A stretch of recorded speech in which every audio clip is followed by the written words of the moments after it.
Chapter 372. Because he favored the first and second Empress Zhou, especially the second Empress Zhou, the former emperor did not have many children. The former crown prince's eldest son, the late old Prince Yu, was the fourth. Today's sage was the sixth. In between, a few princes died one after another due to illness or other accidents. Only today's sage and that unreliable prince Ku Xiao Minglan were still alive in this world. In terms of legitimacy, the former crown prince Xiao Minglu was the only one. However, Xiao Minglu died in the Phoenix Algae Palace 25 years ago. He was buried under the sword of the crazy Empress Zhou. This matter was witnessed by countless people.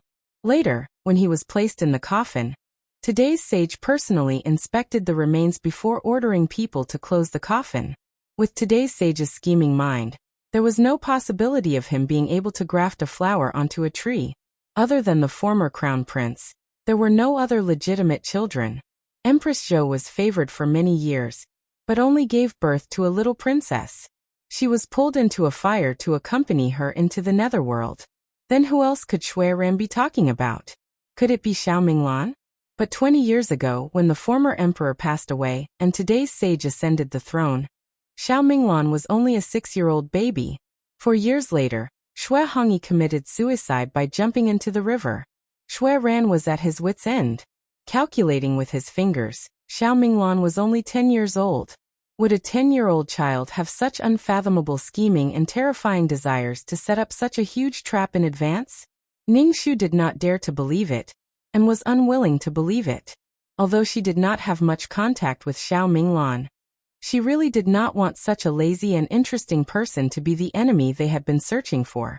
But if she took 1,000 steps back and said it was really him, Ningxu suddenly shivered. A smiling poisonous snake was far more terrifying than a ferocious beast bearing its fangs.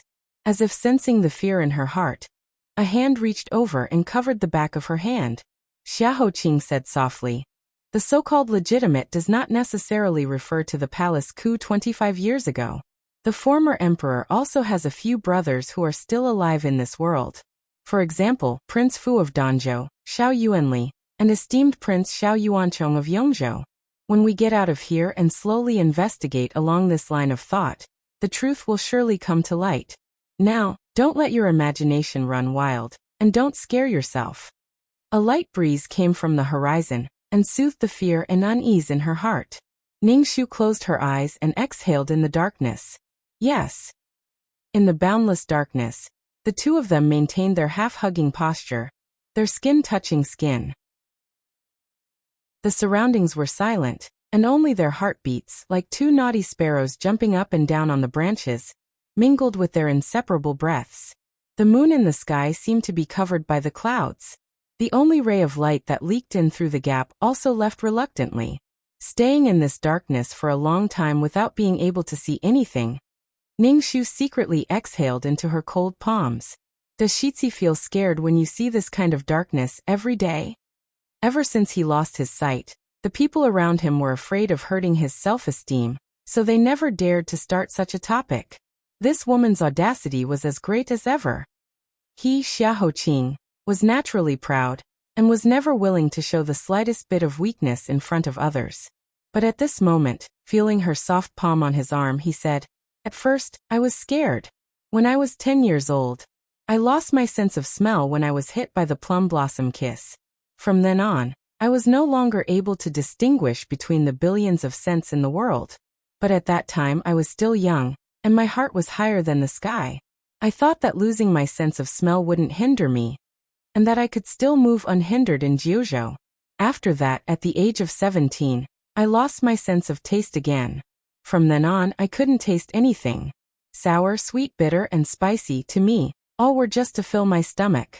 Only then did I realize that the world's bitterness could only be tasted with the heart. Although I never told anyone, I knew that the next time I lost my sense of smell, it wouldn't be long. Sure enough, on the day I was 20 years old, in front of a full house of guests and in front of my parents, my eyes suddenly turned dark.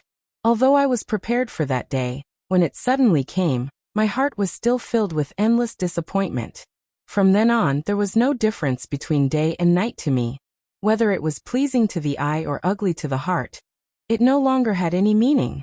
I tried my best to show that it didn't matter, but when I couldn't even bathe and change my clothes, and needed someone to remind me whether I was awake or asleep, my heart was filled with mixed feelings.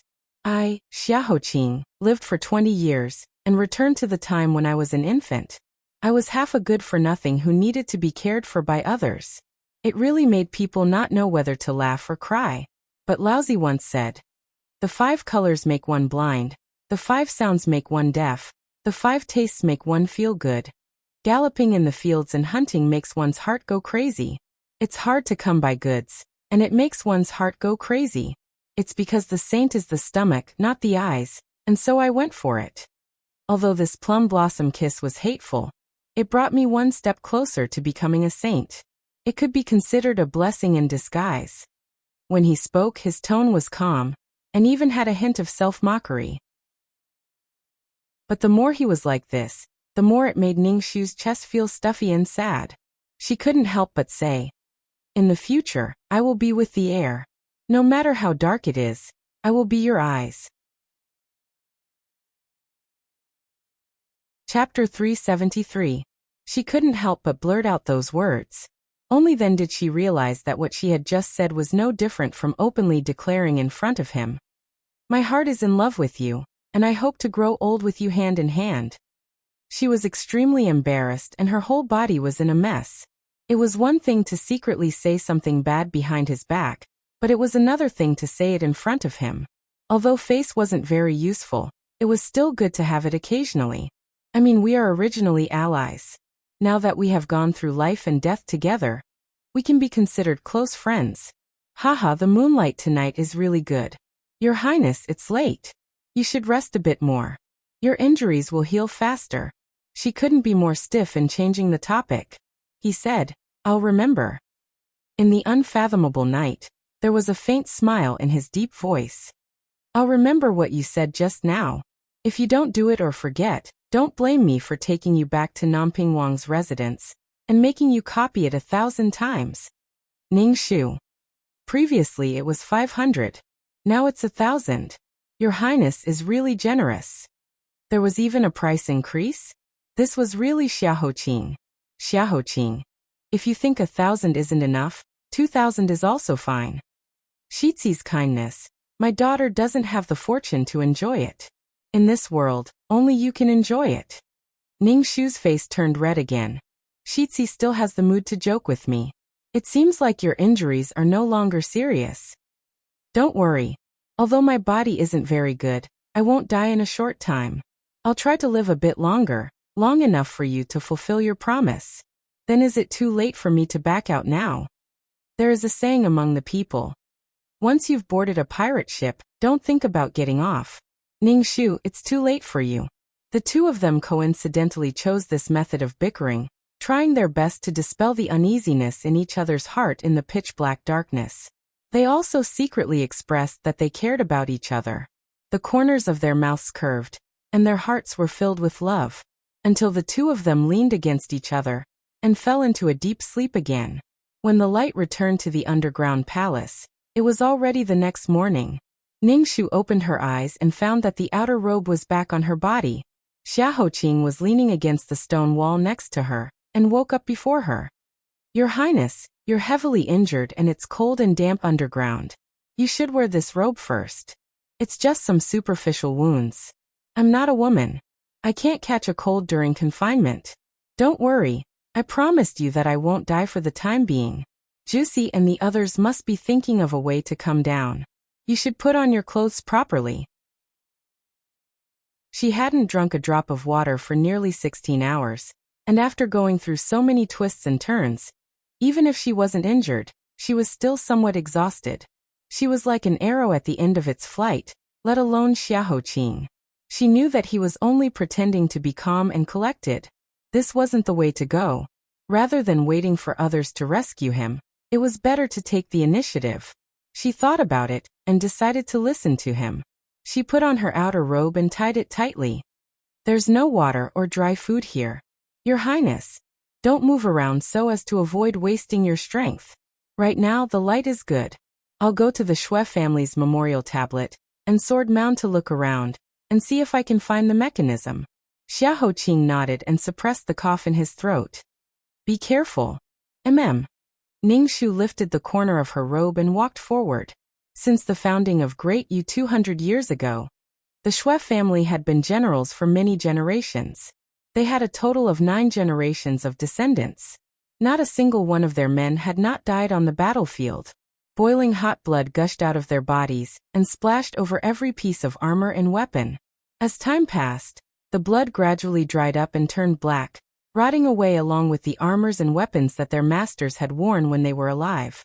Walking in front of the rows of strawman armors, Ning Shu could not help but feel reverence as she approached, thinking about how the Xue family, who had sacrificed their lives for the country, ended up with their entire family dying a horrible death and being cursed by the people of the world.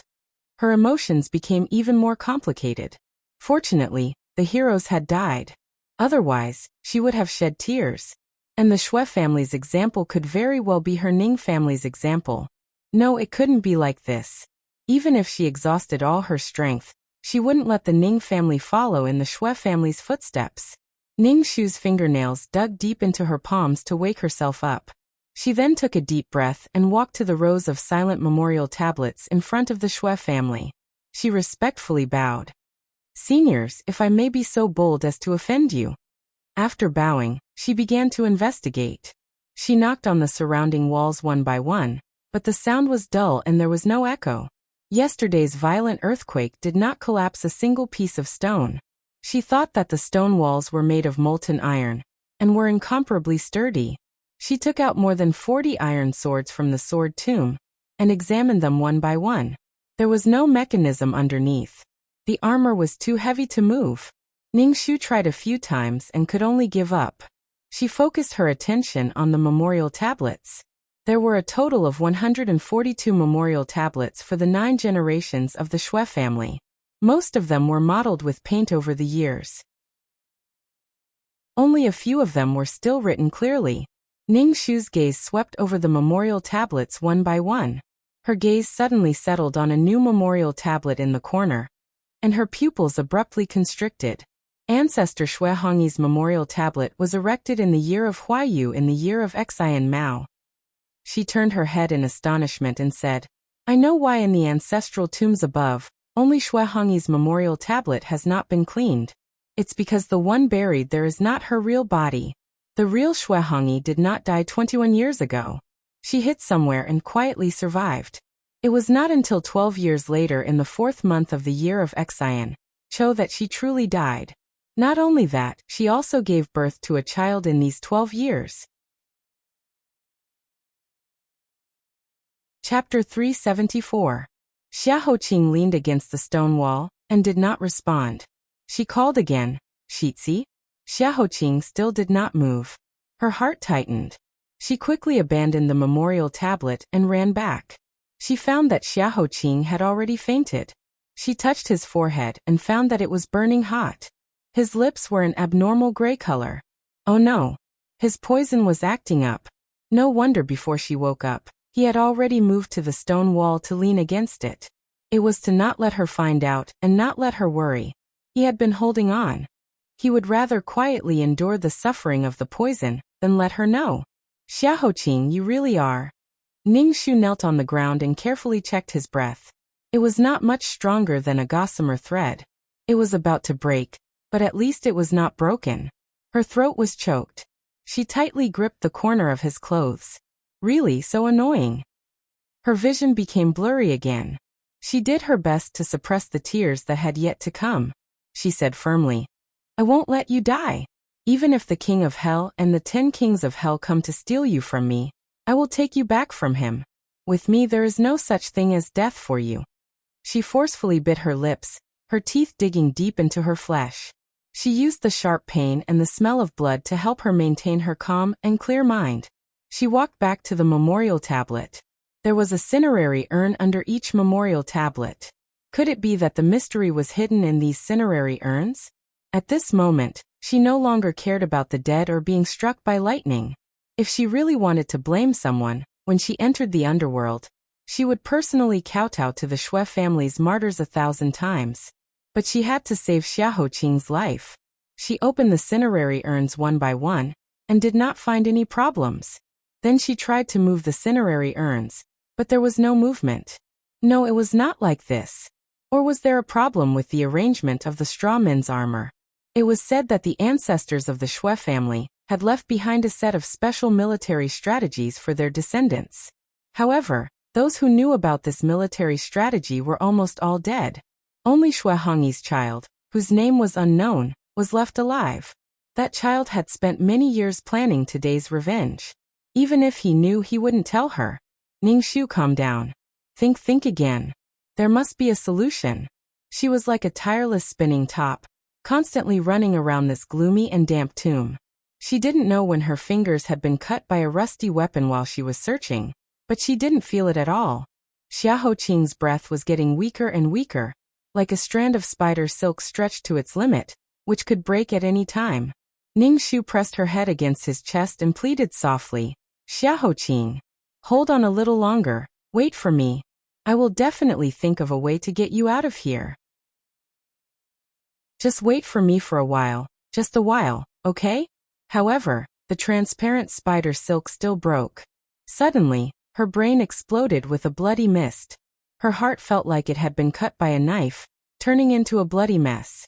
Her 2 hands covered in blood held his cheeks. Like a madman, she pressed her lips tightly against his, passing air into his mouth.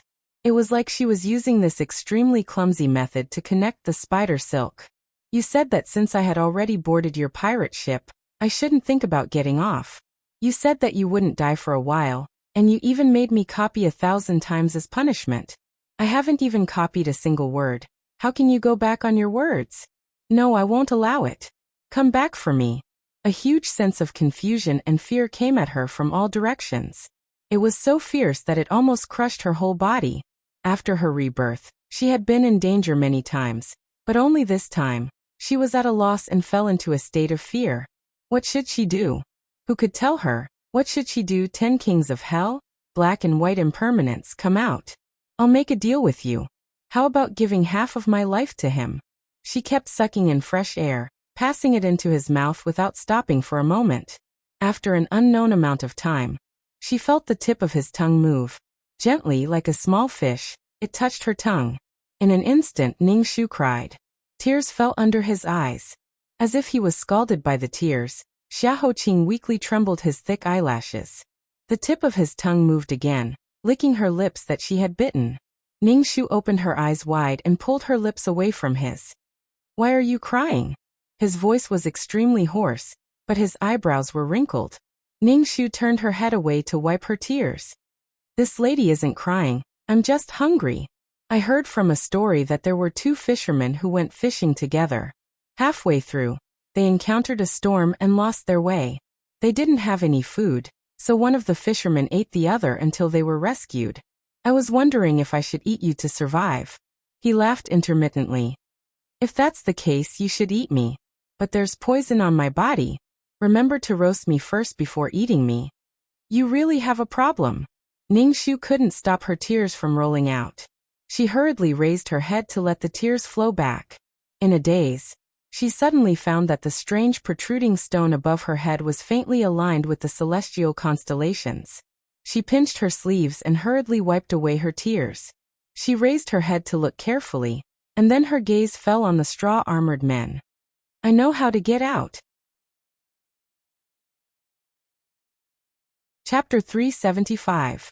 Without a moment of hesitation, Ningxu immediately rushed over and pulled out the broken swords one by one. Following the arrangement of the stars above her head, she inserted them one by one into the hands of the armored strawmen. In less than half an hour, the 42 strawmen holding the swords corresponded to the stars one by one. Shui family's insignia Fire Tiger corresponded to the 36 Mansions star. The remaining 6 stars, Dubhe Merak, Fekta, Migrez, Alioth and Mizar, were in the shape of the Big Dipper. The only one left was the Army Destroyer. With beads of sweat rolling down her forehead, Ningxu thought for a moment and clenched her fists. She looked back at Xiahou Qing, closed her eyes and took a deep breath. Then she lifted her feet. Xiahou Qing seemed to be aware of her intention. He shouted in a hoarse voice, Ningxu, what are you doing? Come back. He struggled to get up from the ground. There was a fishy taste in his throat. He bent over and spat out a mouthful of blood. But he was not in the mood to pay attention to it.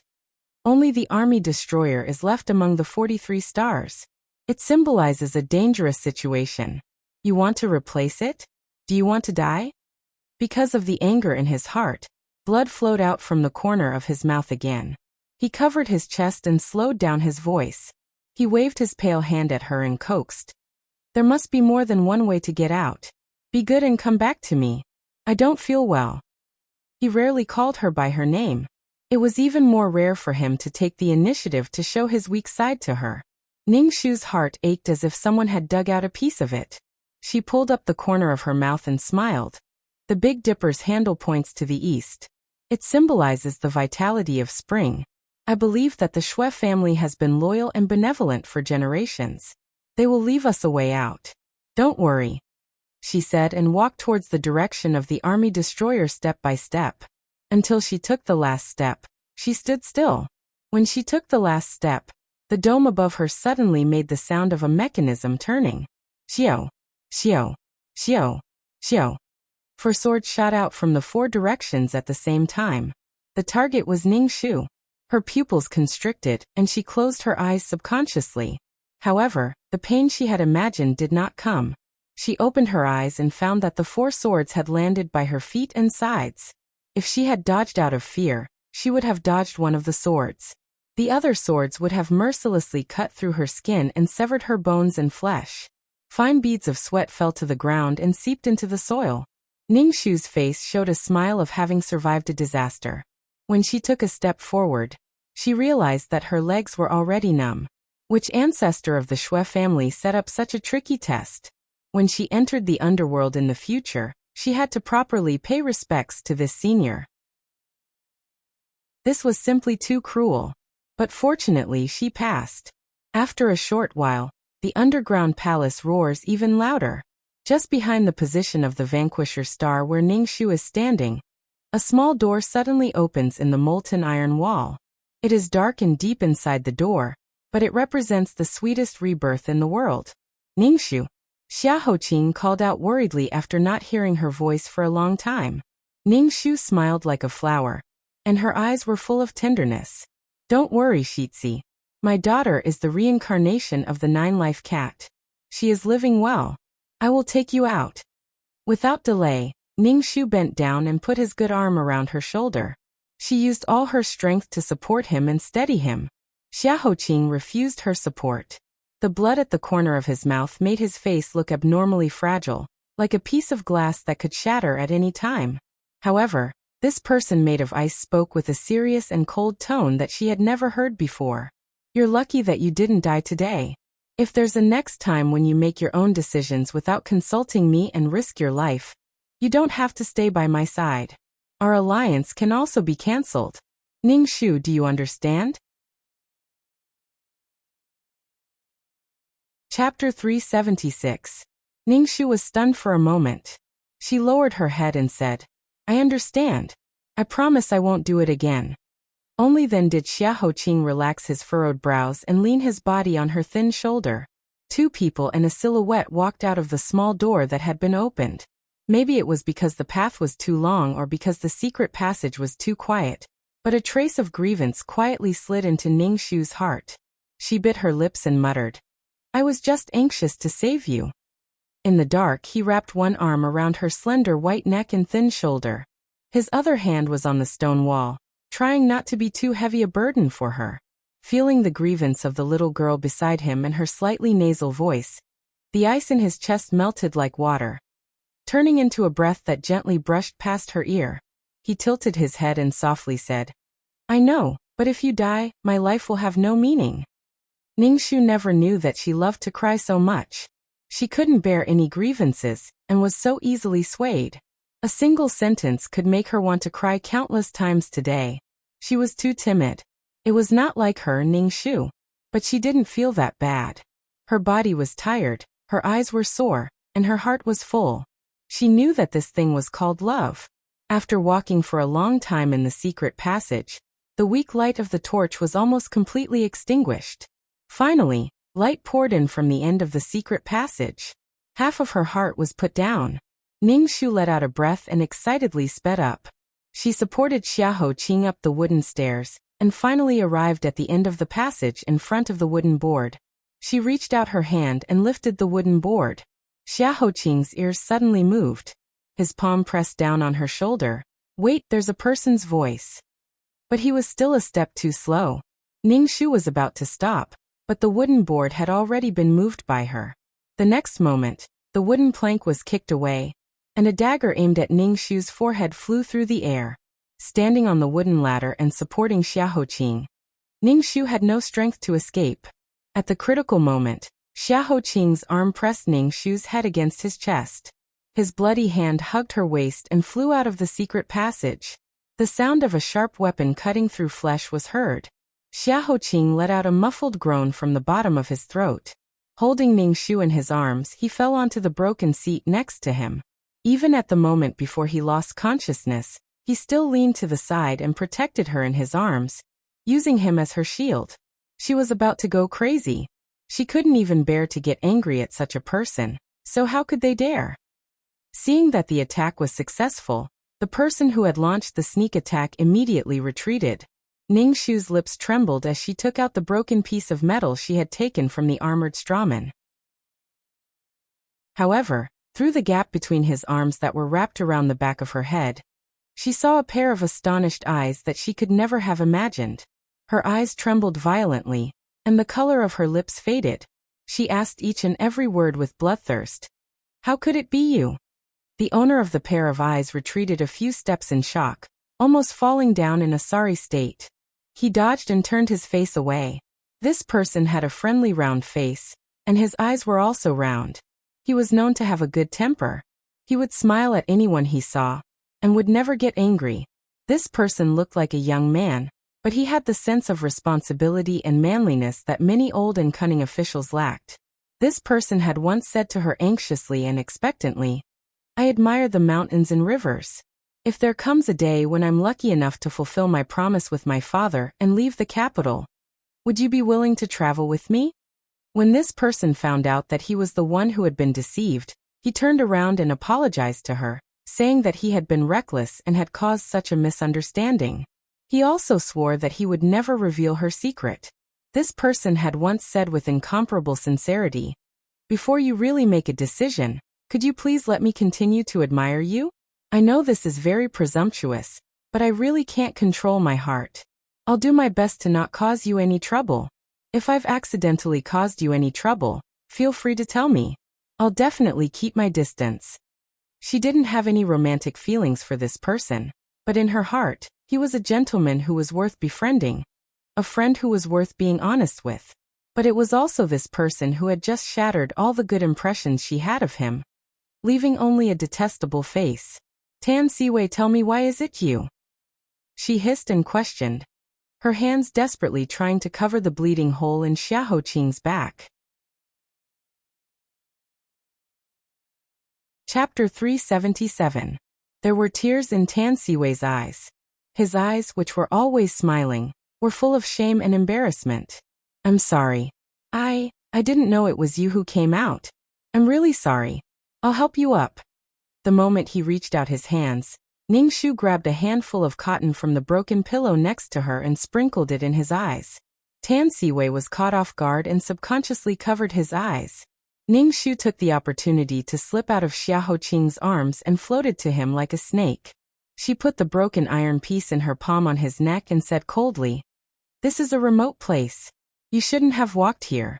Moreover, this place is connected to the ancestral grave of the Shui family. You won't show your face in public in order to hide your identity. Carry Xiahou Air on your back to your carriage, and send us to Prince Nanping's mansion immediately. Along the way, the copper piece in my hand will always be in front of your neck. If you dare to have a trace of disloyalty or delay, don't blame me for disregarding our friendship and beheading you. Tan Siwei, I mean what I say." The thin iron piece mercilessly drew a line of blood on his neck. Tan Siwei never thought that Ning Shu, who had always been gentle with him, would have such a ruthless side. He also didn't expect that they would come to this point. He was forced to raise his head and be controlled by her. He lowered his eyes and looked at her bitterly. Don't worry. I'll do whatever you ask me to do. I won't act rashly. Lower the iron piece. I'm going to bend down and carry Xiahou Air on my back. Ning Shu's red eyes stared at him without blinking. She watched him carry Xiahou Qing on his back, and then leave the deserted hut step by step. He boarded the carriage, and then ordered the driver to put Xiahou Qing down carefully. The driver was scared out of his wits. Just as he was about to loyally save his master, Tan Siwei closed his eyes and shook his head gently at him, motioning him to quickly get the carriage. Along the way, the four of them didn't speak. Ning Shu held the thin piece of metal in one hand, and pressed it against Tan Siwei's neck, not leaving it for an instant. She also diverted some of her attention to use her teary red eyes, to pay close attention to the completely unconscious Xiahou Qing lying on her lap. She looked at the person she had painstakingly pulled back from the gates of hell not long ago. That weak life force once again poured out from his body. She desperately screamed in her heart, begging him to hold on a little longer. Just 2 more hours, no, half an hour would be enough. She had countless words that she wanted to shout out, but when they reached her throat, it was as if she had lost her tongue and could not utter a single word. All she could do was desperately use her hands to cover the bloody hole couldn't be blocked. How could there be so much blood in a person's body? Xiahou Qing, could it be that you were made by the river of forgetfulness? I order you to stop bleeding. I beg you to stop. Her previous calmness and indifference were all thrown out of the window. She once again cut the metal piece into Tan Siwei's flesh. Like a madwoman, she shouted at the coachman outside. If you want your master to live, you better go faster. I want this horse to run faster than anything else. So fast that it could catch up to his flowing life. Hearing Tan Siwei's pained cry, the driver's heart tightened. He quickly swung the horse whip hard. The horse let out a neigh and dropped its hooves even faster. Perhaps a long time had passed, or perhaps it had only been a cup of tea in a tea house, or half a play in a storyteller's story, but the horse pulled the wheel like it was flying over the hottest sun of early summer, and the busiest street in Jingdou. Under the shocked and curious gazes of bystanders, it finally stopped and fell with a boom in front of the gate of the Prince of Nanping's Fu. Chapter 378. She stumbled out of the carriage and shouted hoarsely, "Come on! Save him! Come on! Save him! Quick!" The guards of the mansion recognized that the half-blooded man in front of them was bodyguard Ning. They rushed over and carefully carried out Xiahou Qing. Hearing the news, Wei Mo stumbled out of the mansion. When he saw Xiahou Qing's condition, his face turned pale. He quickly took out a 9 turns life-prolonging elixir and fed it to Xiahou Qing. "What are you waiting for? Carry young master in immediately. I'll kill you if you're late." He hurried to catch up. When he looked back, he found that Ning Shu had been exhausted. She knelt on the ground and tears poured down like rain. Half of her body was covered with soil and half of her body was covered with blood. He leaned over to help her up. "Lady Ningyu." Ning Shu supported herself with both hands on the ground and urged, "Go and save him. Don't worry about me." Her voice had long been broken. Seeing this, Wei Mo gritted his teeth and chased after her. A cloud-piercing arrow shot into the blue sky. Juicy and Tianwen, who had been digging in the ancestral grave of the Shui family for nearly a day and night, immediately led people back to the mansion. Tianwen, who was inquiring about the news in the market, looked up at the arrow. He immediately mounted the horse and carried all the doctors in the best medicine hall in the capital one by one on the horse. The whole Nanping mansion was in a mess. Only she knelt in front of the Nanping mansion powerlessly and cried silently. Was she wrong? She clutched her empty heart tightly. Her tearful eyes were full of confusion. It was the first time since her rebirth that she was so confused. She was like a child who had lost her own child, and could no longer find the way home. Had she really done something wrong? The man in her dream had warned her so loudly that she should stay away from love and abandon greed and anger. Otherwise, everyone would die because of her, including Xiahou Qing. But she was stubborn and turned a deaf ear to it. Now, was it her punishment? Yes, it must be. But why didn't it descend on her head? Why was it Xiahou Qing? Beside her, Tan Siwei didn't leave. He looked at Ning Shu, who he had never seen before in a daze. He walked in front of her and reached out his hand, wanting to wipe away her tears. I'm sorry. I didn't know it would be like this. Shu, don't cry like that. Ning Shu turned her head away to avoid him. She stopped her tears and questioned him with her reddened eyes. Minister Tan, I only have one question for you. Are you the murderer in the case of the envoy's sudden death? Tan Siwei's pupils shrank. Slowly he retracted his hand. It was early summer, and the sky was clear and blue. There was no room for messy clouds. Tan Siwei raised his head to look at the sky that was so high and far away that he could not reach. It was a little dazzling. The sun was so bright that no hidden darkness could hide from it. He quickly lowered his head to avoid it. That's right. The envoy's death was indeed my doing. That day, when Madame Feng went to Fengtai Pavilion to arrest her, I said that I did not notice how Feng Darren left the building. In fact, I lied. I saw with my own eyes how the procuress opened the secret passage, and how she sent Feng Darren out of the building. After that, she came up with such a vicious plan to kill and then frame Feng Darren. As for the reason why I did it, it was because the envoy had something on my Tan family. He used it to blackmail my Tan family into collaborating with a foreign country and becoming Southern Yan's puppet. Therefore, 9 days ago, he asked me to have a chat. That was why we quarreled so fiercely at the post house and parted on bad terms. However, as for what kind of evidence he had on my Tan family, it concerns the lives of the entire residence. Forgive me for not revealing it. Now that I have pleaded guilty, this case is over. Lady Ning, for the sake of the friendship between our two families, please let my Tan family live. I alone will be enough to be executed. Chapter 379. Tan Siwei pleaded guilty and was wanted by the guards. Miss, let me help you up. Zi Gui, who was recuperating in Prince Namping's residence, heard the news and came out. He helped Ning Shu, who had not eaten or drunk for 24 hours, up from the ground. Feng Mama originally hated Shi Ziyi for being on the brink of death because of her, but seeing her in this state, she could not vent her anger. She said with a straight face, "You look really bad. When Shi Ziyi wakes up, he will think that I neglected you. Come with me to tidy up." Ning Shu weakly shook her head and stubbornly said, "There's no rush. I want to wait for Xiaohoqing to wake up." Feng Mama looked her up and down. "You are so dirty and covered in dust and blood. Shi Ziyi is already weak. If you don't tidy up, I won't let you enter the room to see Shi Ziyi." Ning Shu had no choice but to follow her to tidy up her clothes. After tidying up her clothes, Feng Mama brought a bowl of porridge and 2 side dishes. Her attitude was still businesslike. "The food doesn't have time to cook for you right now. Drink the porridge." Ning Shu moved her chapped lips. Her stomach was already empty, and she was grinding so hard that it hurt, but she just didn't have any appetite. Feng Mama continued to be displeased. "I don't care if you starve to death or not. But if you starve to death at Shi Ziyi's bedside and startle him, I will not let it go."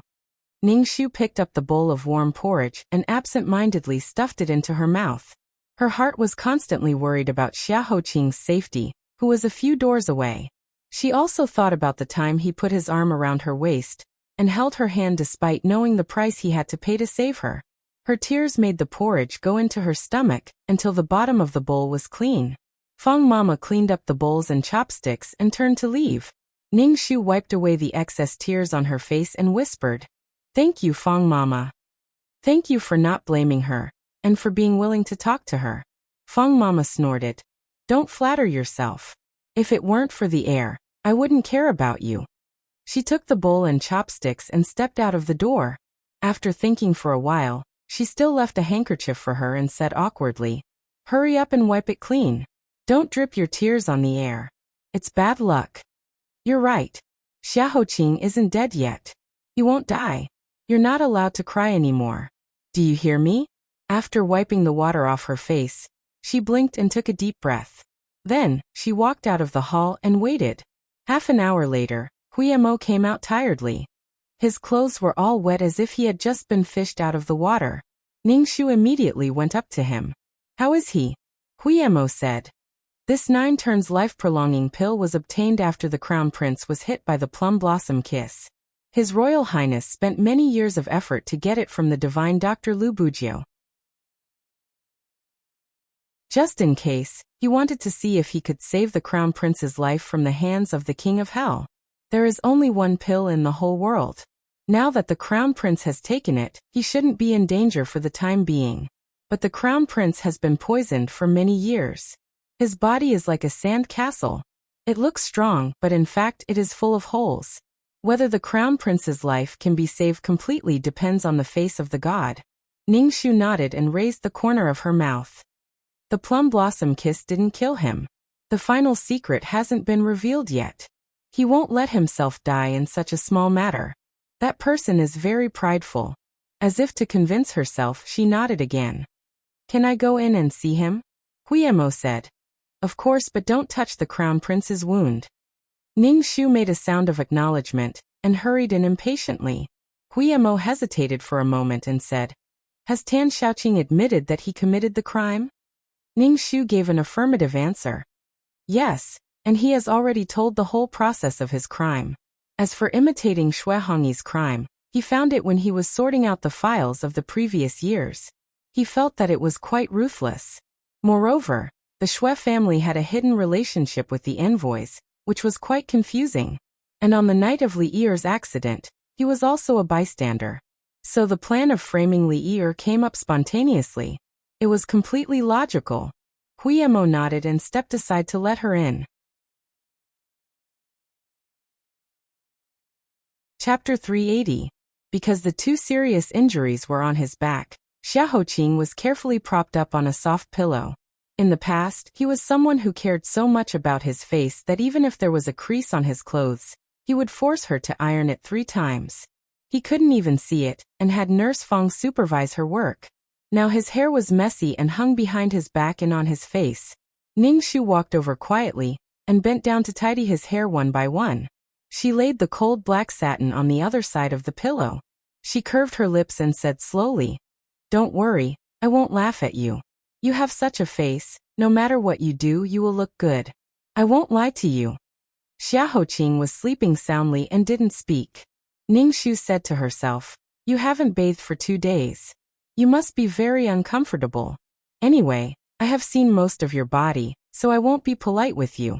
I am so considerate, don't be too touched. If you were really touched, I would have to accept it. She brought over a basin of hot water, and mixed it with some cold water. After carefully testing the temperature of the water, she rolled up her sleeves and began to wipe his face. She continued to mutter, Speaking of which, this young miss is also a noble in her own residence. A young miss who is served every day.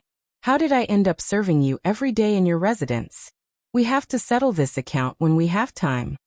Huema and the other guards were still guarding the door. It was not as dark as the underground palace where she could hide her shyness. She was too embarrassed to take off his clothes, so she rolled up his wide sleeves and wiped his arms. When she wiped the inside of his left arm, Ningxu suddenly froze. The handkerchief in her hand fell to the ground. Yesterday, she was anxious to check his wounds. Moreover, the underground palace was dark. Except for the 2 bloody wounds, she couldn't see the rest of his body, let alone the inside of his arm. At this moment, the golden afternoon sun shone through the lattice of the window into the hall. Everything was very clear. Ningxu narrowed her eyes and looked at Xiaoqing in disbelief. She asked Huiyemo, Where did the pattern on your Shixi's arm come from? Why does this shape look so much like a bite mark left behind by an angry woman? There were 3 red dots at the top and bottom of the pattern, which looked like a bite mark. Huiyemo didn't doubt her and said honestly, Well, don't talk nonsense. Prince Shixi was born with that birthmark. Ningxu continued to smile and said, That must be the love debt that your young master owed in his previous life. The girl must have bitten his arm with extreme hatred. Even reincarnation won't be able to dissipate it. At the same time, in her shocked heart, she recalled 100 years ago in the underworld, when she had returned from her 5th life after a tragic death. She had dared to sneak into King Chuzhong's palace, and coincidentally bumped into him bathing. At that time, she had just been skinned, and she had nowhere to vent her anger. So she disguised herself as a floating ghost and quietly walked to the side of the bathtub, wanting to see the true appearance of this famous flower in the underworld. 10 feet, 8 feet, 3 feet, 2 feet. She hid her body and was about to swim in front of him. Suddenly, an arm as heavy as a mountain attacked her and hung above her head. His face was still shrouded in thick fog. Only his eyes could be seen. His voice was like a cold bell. Ning Shu, how dare you break into my palace without permission? You don't know life from death. At that time Ning Shu, who had died 5 times, was tired of death. She was not afraid at all. She smiled and said, I know. I know life from death the most. There is a saying in the mortal world. If I die under a peony flower, I will also be a romantic ghost. If your Highness King Chujiang can let me see your peerless elegance, I will be willing to die 10 more times. King Chujiang seemed to have been shocked by her shameless and shocking words. You are simply. After stuttering for a long time, he was unable to say another word. He withdrew his arm and said solemnly, Quickly withdraw. However, her eyes were sharp. In a short time, she had caught a glimpse of the birthmark on his left arm. She casually made a joke about King Chujiang, one of the 10 kings of hell. Ah, why does the pattern on the inside of your Highness's arm look like a tooth mark? Your Highness must have owed a love debt in the past, which caused the girl to bite your arm so deeply. She raised her eyebrows wickedly. I didn't expect your Highness to have such a romantic history. You really make me have a whole new level of respect for you. The atmosphere around King Chujiang changed a few times.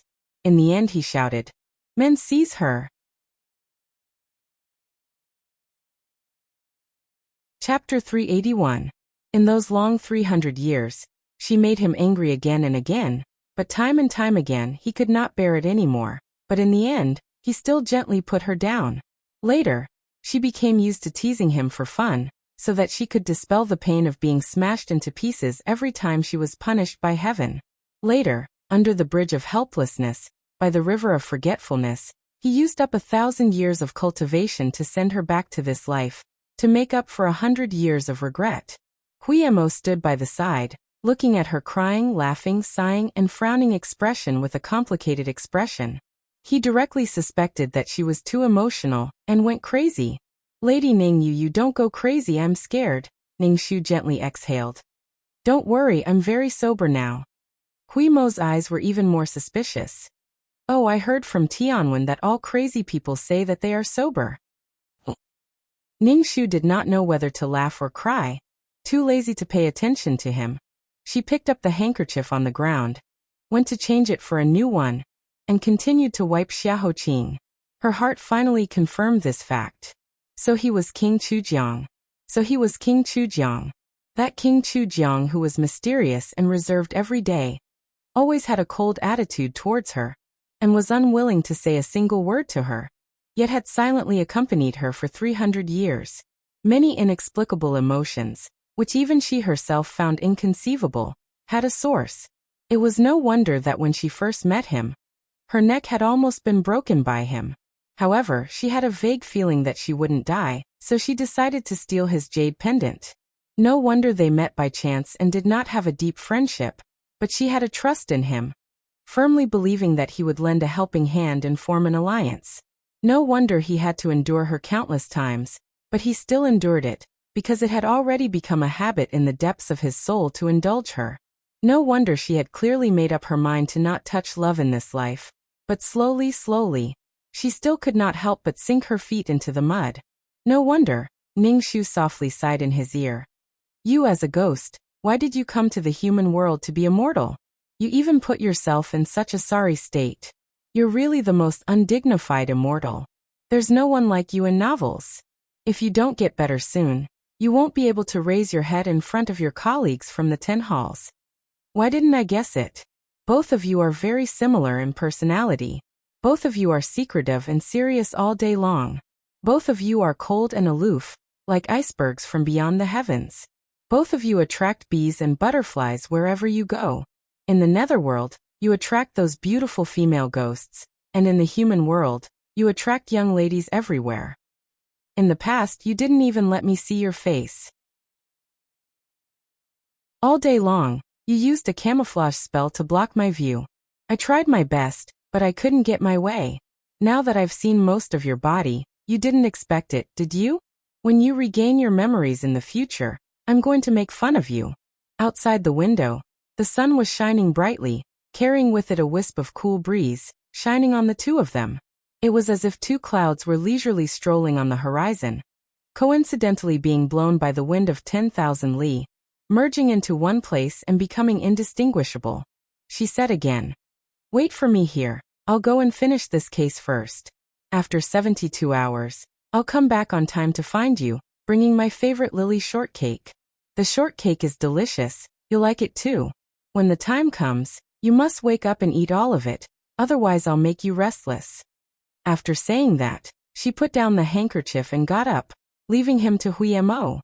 When she stepped out of the door, her eyes had returned to the previous clear determination, like a sword that had been tempered by fire and washed by water, more determined than before. Chapter 382.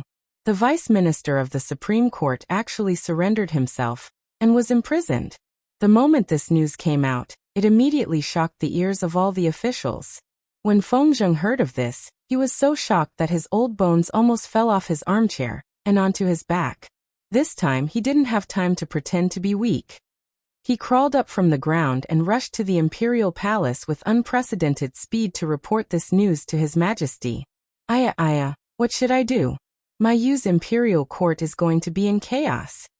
At the entrance of the Supreme Court, Xue Qiongwei was making a scene. "Get out of the way. My second brother can't kill anyone. Let me in. He is the Vice Minister of the Supreme Court, a fourth-rank official, and the Prime Minister's legitimate son. How dare you arrest him?" The Supreme Court's bailiffs had bitter expressions.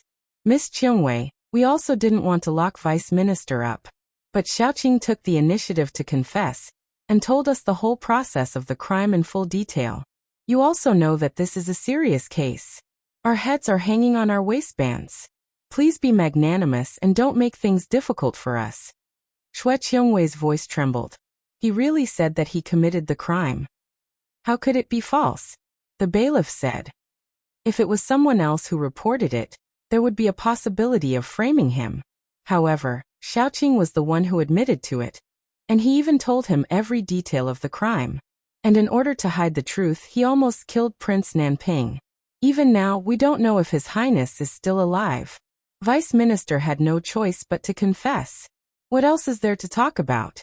Xue Qiongwei's face paled and tears seemed to flash in her eyes. She bit her lower lip and said, "I don't care. His Majesty hasn't convicted him yet, right? Then he's still a suspect. Since that's the case, why don't you let me in to see him? I'll say it again, let me in." The bailiffs were in a difficult position, but because of her status, they didn't dare to be rough with her. Just as they were frowning, they saw Ning Shu coming from afar. They hurriedly diverted the trouble.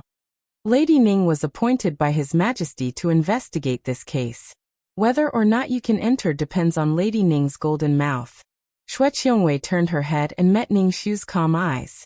Without waiting for the horse to stop, she had already rushed over and stretched out her arms to block the horse.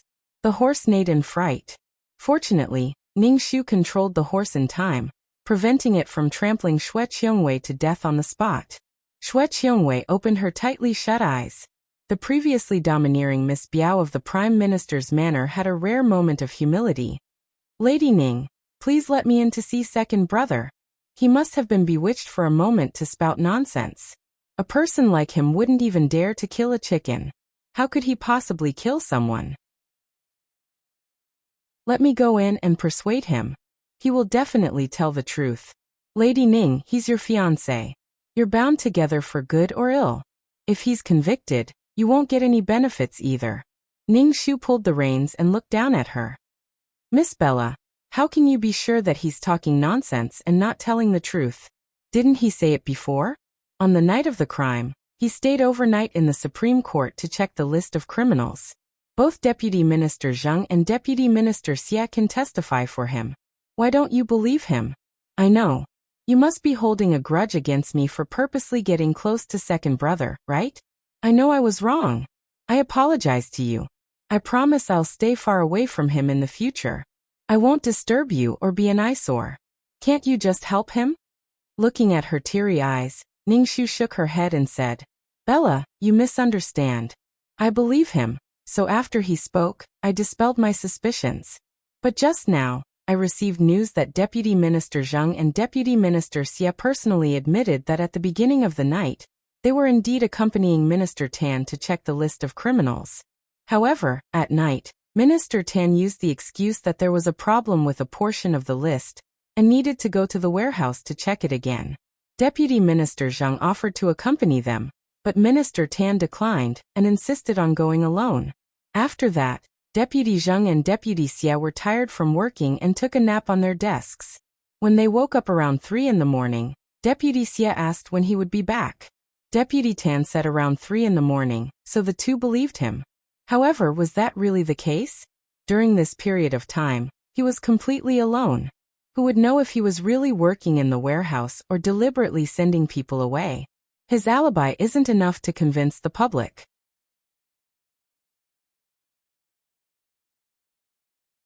Chapter 383. Xue Qiongwei clenched her fists tightly and her eyes reddened. She clenched her teeth and said in a trembling voice after a long time, No matter what, I believe him. Lady Ning, I don't have any excessive requests. I just want to see him and talk to him. I won't affect your case.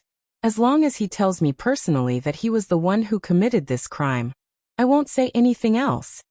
Xue Qiongwei's expression was almost pleading. Ningxu thought for a moment and jumped down from the horse. Come with me. She used to be very familiar with the Supreme Court's yamen. Every few days, she would come to bother Tan Siwei. This was like her second home. This was the first time Xue Qiongwei was so nervous. Her expression was so tense, as if she was walking on the edge of a cliff. It was still the same person, with his trademark round face that smiled at everyone. However, he had taken off his sapphire blue official robe, and was now a prisoner. When Ningxu brought Xue Qiongwei in, he was staring at the iron bars in a daze. When he saw Ningxu, he came back to his senses and smiled bitterly. Shuer is still willing to see me, but I don't have the face to see you. Xue Qiongwei walked out from behind Ningxu. Second brother. Tan Siwei's smile froze and he frowned.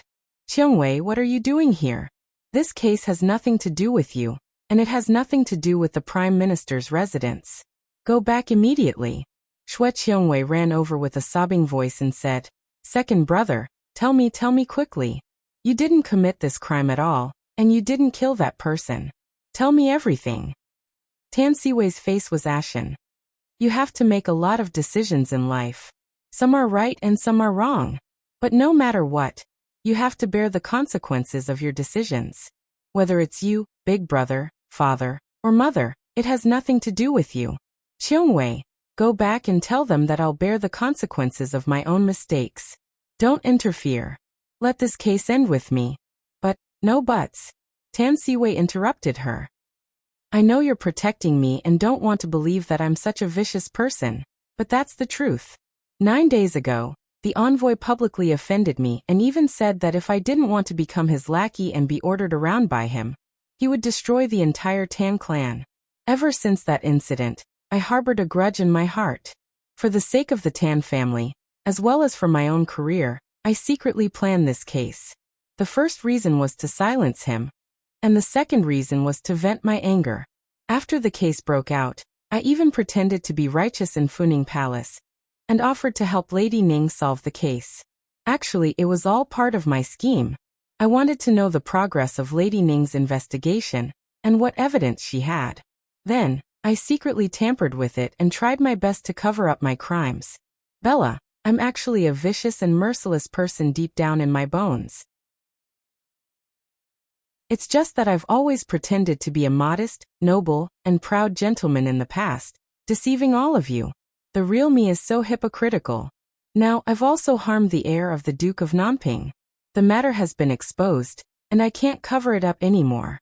That's why I took the initiative to admit my guilt and ask for leniency. A person like me doesn't deserve to be remembered by any of you. And I don't deserve to be remembered by any of you. Go back and continue living well in the future. I've brought shame to the Tan family, and I've let my ancestors down. Just pretend that I never existed. How can I pretend that you never existed?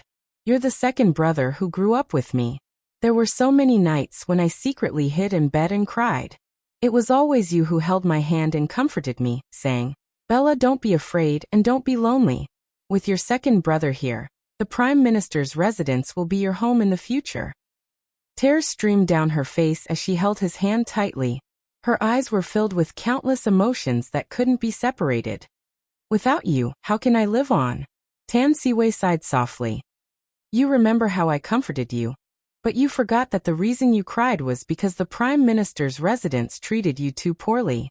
In this world, there's no one who can't live without another. You've already grown up, and I can't protect you in the future. You don't need me anymore. As for Mother, I'll leave a letter for her, asking her to give up. In the future, you can live in the Prime Minister's residence for as long as you want. It's up to you to decide who you want to marry. You're a very, very good girl. It's just that your personality is rash and impatient. You'll have to change that in the future. Tan Siwei teased. Of course, it's fine if you can't change it. You're not a bad person. In the future, you'll definitely meet a good man who can give you happiness. Her tears fell even more fiercely. Xue Qiongwei's heart felt like it was being twisted by a knife. You know everything, right? Yes, I didn't realize it at first, but I found out later. Tan Siwei raised his hand, wanting to wipe away the tears on her cheeks, but stopped at the last minute. Instead, he gently patted her head.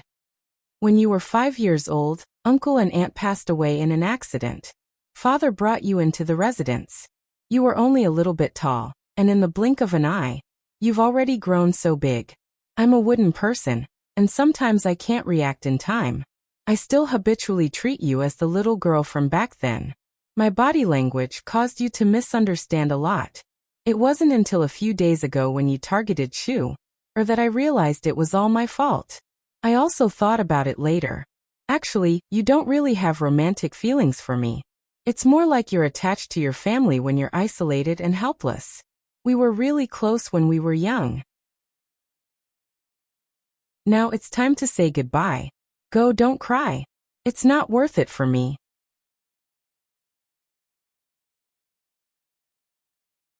Chapter 384.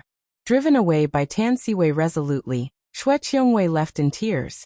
Tan Siwei closed his eyes tiredly and leaned his forehead against the cold iron bars. After watching this scene from the side, Ning Shu slowly walked forward and stood in front of him. In the silent prison, her voice sounded particularly ethereal. Don't you have anything to say to me? Across the rusty iron bars, Tan Siwei lowered his eyes. What is there to say? The truth is out. I don't have the ability to defend myself even if I want to. It's just that I committed such a big crime and still came to your mansion to ask for your hand in marriage.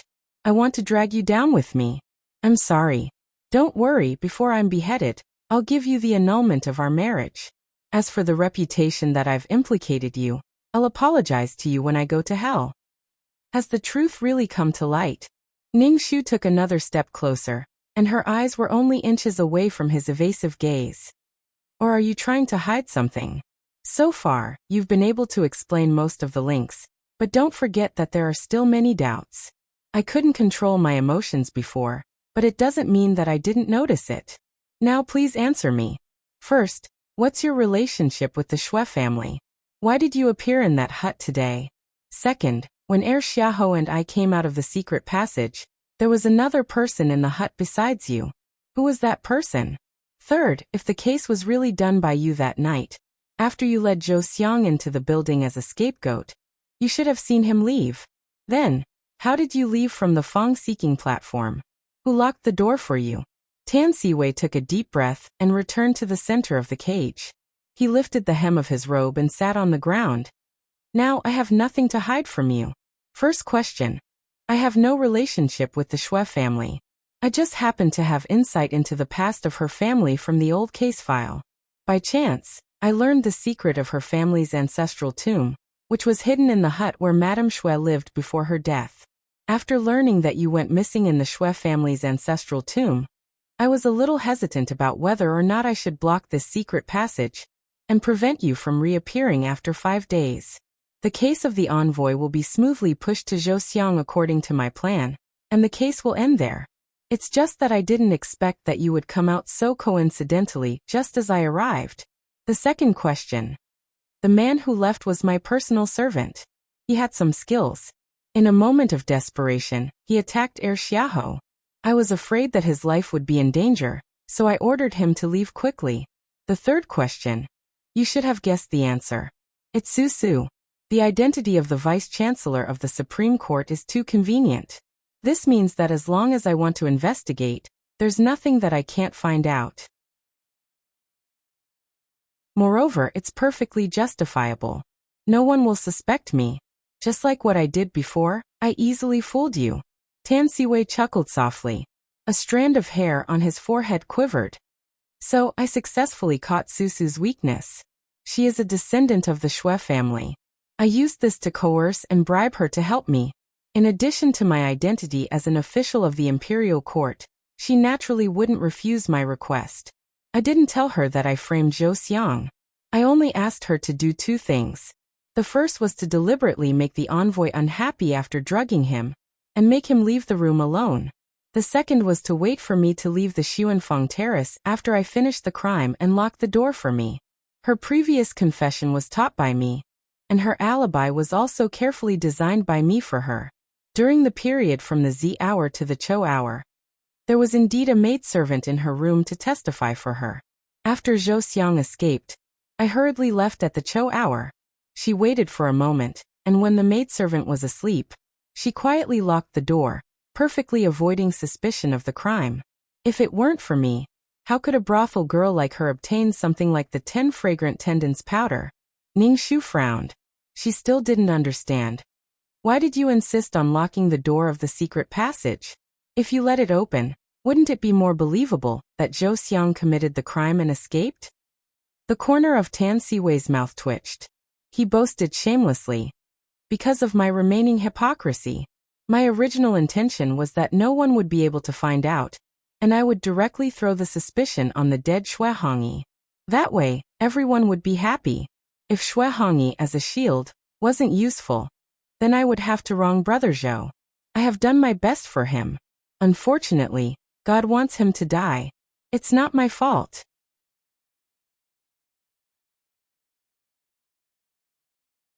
Chapter 385. Such shameless words attracted the attention of the other bailiffs. No one would have thought that the generous and kind Tan Xiaoqing, who was always smiling like a Buddha, was actually such a despicable person. Only Ning Shu still maintained that calm and composed expression. Then Shui ran. How did you find his tracks, and why did he help you set up the trap? Tan Siwei shook his head. I didn't find him. He approached me. I don't know how he found out that I had fallen out with the envoy. He approached me several times and fanned the flames. Of course, I wanted to kill him, so I didn't need him to do anything. So the two of us, one wolf and the other wolf, each with their own thoughts, became a perfect partner. Together we did this big case that shocked Jiuzhou. No matter how bright the sun was outside, it couldn't shine into the Supreme Court's dungeon. After years of immersion in this darkness, the surroundings were filled with a bone-chilling cold. Looking at Tan Siwei who sat on the ground expressionlessly, Ning Shu didn't know why but she had an inexplicable feeling in her heart.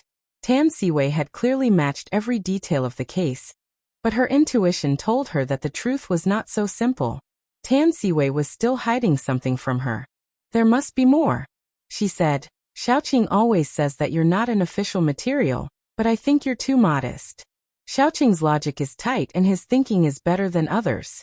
Every piece of evidence is tightly connected and no one can find a flaw. Besides you, there's no other suitable candidate for the position of Supreme Court Xiaoqing. There's only one thing. In the hut, in order to save the servant's life, you ordered him to leave quickly, but you stayed behind to face me and Prince Xiahou. This doesn't make sense. Is that servant's life more important than Xiaoqing's own? Tan Siwei said. That servant and I have been friends since childhood. At that time, I also wanted to leave, but I was too weak and didn't have time. I had already chosen a broken vase to knock you out. But when I saw how weak half of your body was, my indecisiveness acted up again. In the blink of an eye, You saw through my disguise no matter how much I wanted to hide. If I was given another chance, I might not be so soft-hearted. Ningxu chuckled softly. In that case, I have to thank Xiaoqing for sparing my life. You're welcome. Coming out of the prison, Ningxu's expression was unusually solemn, as if she had encountered an even bigger problem. Deputy Qiu, who she had arranged to interrogate Bai Susu alone, also came out. Ningxu asked, "What did Bai Susu say?" She changed her statement. Minister Qiu said. Previously, Minister Tan promised her that he wouldn't implicate her. But now that Minister Tan can't even protect himself, Bai Susu confessed everything after losing her backer. According to her, everything she did was because Tan Xiaoqing threatened her. Tan Xiaoqing was also the one who killed her. At most, she can only be considered an accomplice. Thank you, sir. Thank you for your hard work. After sending Minister Qiu away, Ningxu's eyes flashed with a faint light. She ordered someone to bring Forsythia out of the prison for interrogation. Lian Xiao blinked and said seriously, "Miss, after I listened to your orders and joined them, I've been sticking to Bai Susu all the time like a piece of plaster. I can guarantee with my eyes that ever since she was sent to prison, Tan Xiaoqing has never come to see her alone. Not even once. Absolutely not. In the past 2 days, did anyone interrogate Bai Susu, or did anyone pass her anything? Did you notice anything?" Forsythia's head was like a rattle drum. No. It was peaceful these 2 days. Even when the guards came to deliver the food, I was the first to rush over to check it secretly. Then, I distributed it to the others. I really didn't notice anything wrong. Ningxu's eyes flashed with a long thought. Could it be that Bai Susu was telling the truth this time? Was the murderer really Tan Xiaoqing?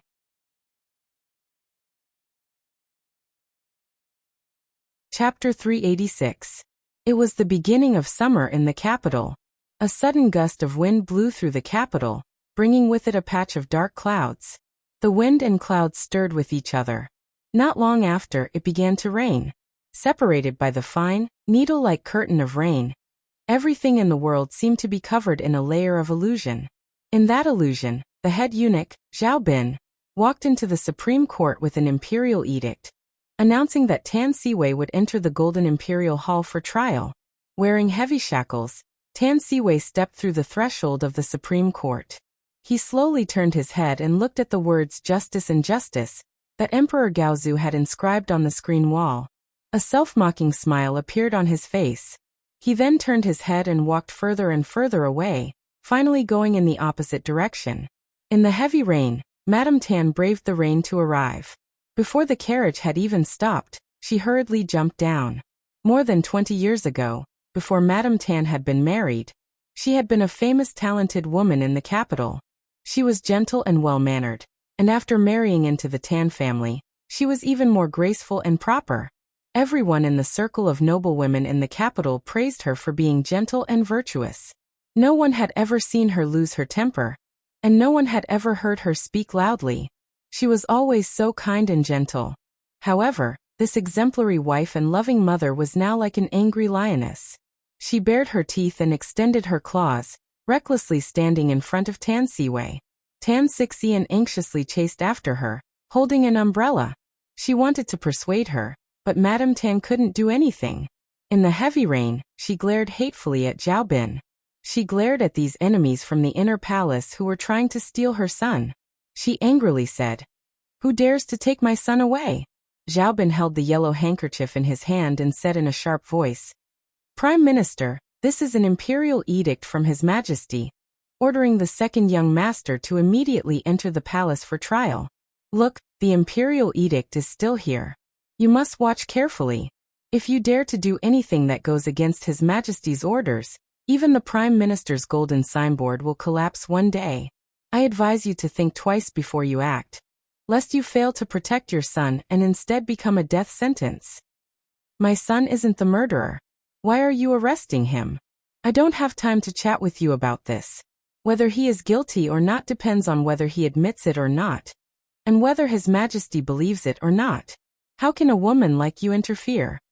After Zhao Bin finished sneering, he still cared about her status as the Prime Minister's wife, so he took a slow breath and said, Of course, Madame Tan doesn't need to be too worried.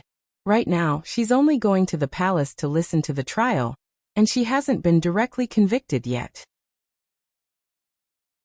Perhaps second young master will be released if he is innocent? Madame Tan was like a mountain all by herself. Go to the palace and listen to the trial? Do you think that I, Huang Sivan, have read thousands of books for nothing? Had she been the mistress of the Prime Minister's manor for more than 10 years for nothing? The 5 days promised to the Southern Yan Kingdom is approaching, and everyone is looking forward to the appearance of a scapegoat. Finally, there is one. Even if my son is not the murderer, in order to appease the anger of the Southern Yan Kingdom, he will definitely be convicted. If you want to take him away, you have to step over my dead body first. Seeing that the deadline set by His Majesty was approaching, Xiaobin was burning with anxiety. He narrowed his eyes and said, Mrs. Tan, if you continue to be so unreasonable, don't blame me for being impolite. Someone come. Seeing this, Tan Xixian hurriedly stepped forward to appease him, repeatedly apologizing and asking him to calm down. On the other hand, Tan Siwei's face was drenched with rain. The cold rain drenched his hair and extinguished his previous vigor. He said, Mother, you should go back quickly. The rain is so heavy, and your body is so weak. What if you catch a cold? As for this case, I really did commit the crime. I have no way to refute it. Please just pretend that you never had a son like me.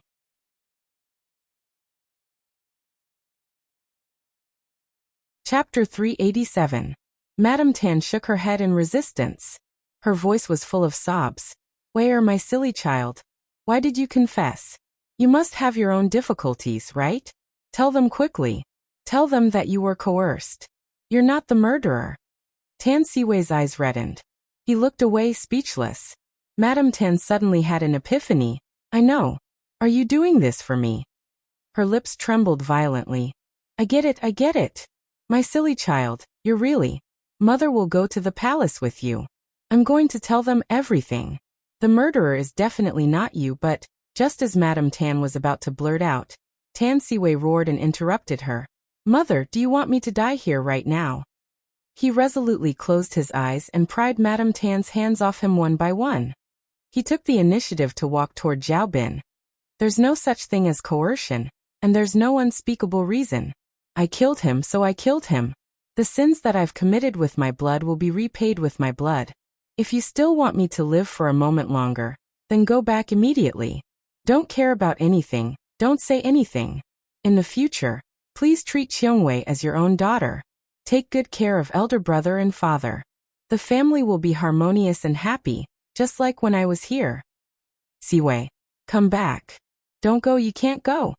Madame Tan still wanted to stop him, but Prime Minister Tan, who came after hearing the news, immediately stopped her.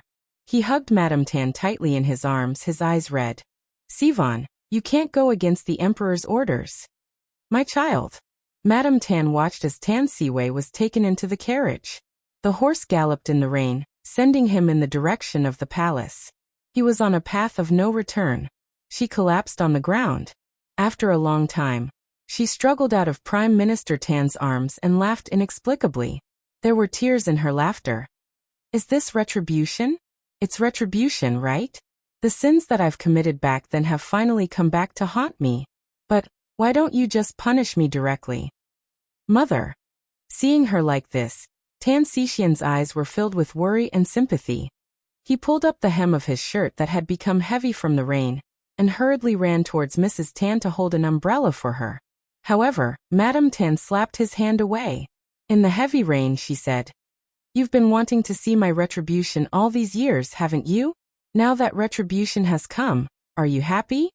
Tan Xixian's usual flirtatious smile froze at that moment. He opened his mouth, but nothing came out. He couldn't hold on to the umbrella in his hand, and it was blown into the muddy water by the wind and rain. Who in this world is without sin?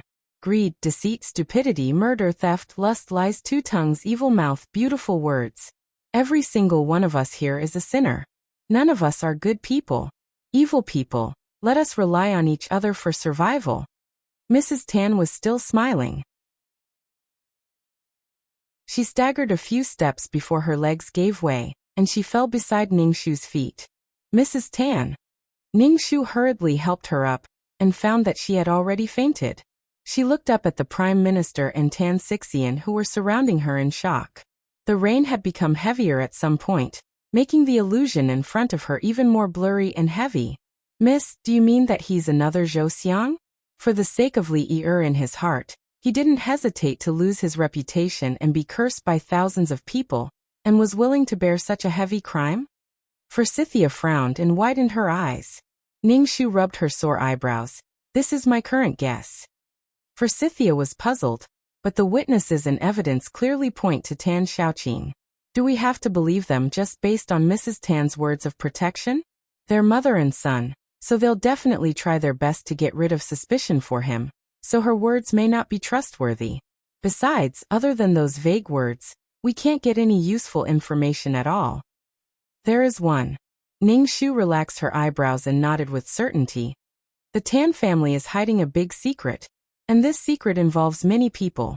If this secret isn't solved, this case won't be solved. His Majesty is interrogating him today, but due to the Tan family's status and Tan Xiaoqing's sensitive identity as a court official, he won't be convicted too quickly. Let's go, we'll investigate immediately. Seize this last bit of time.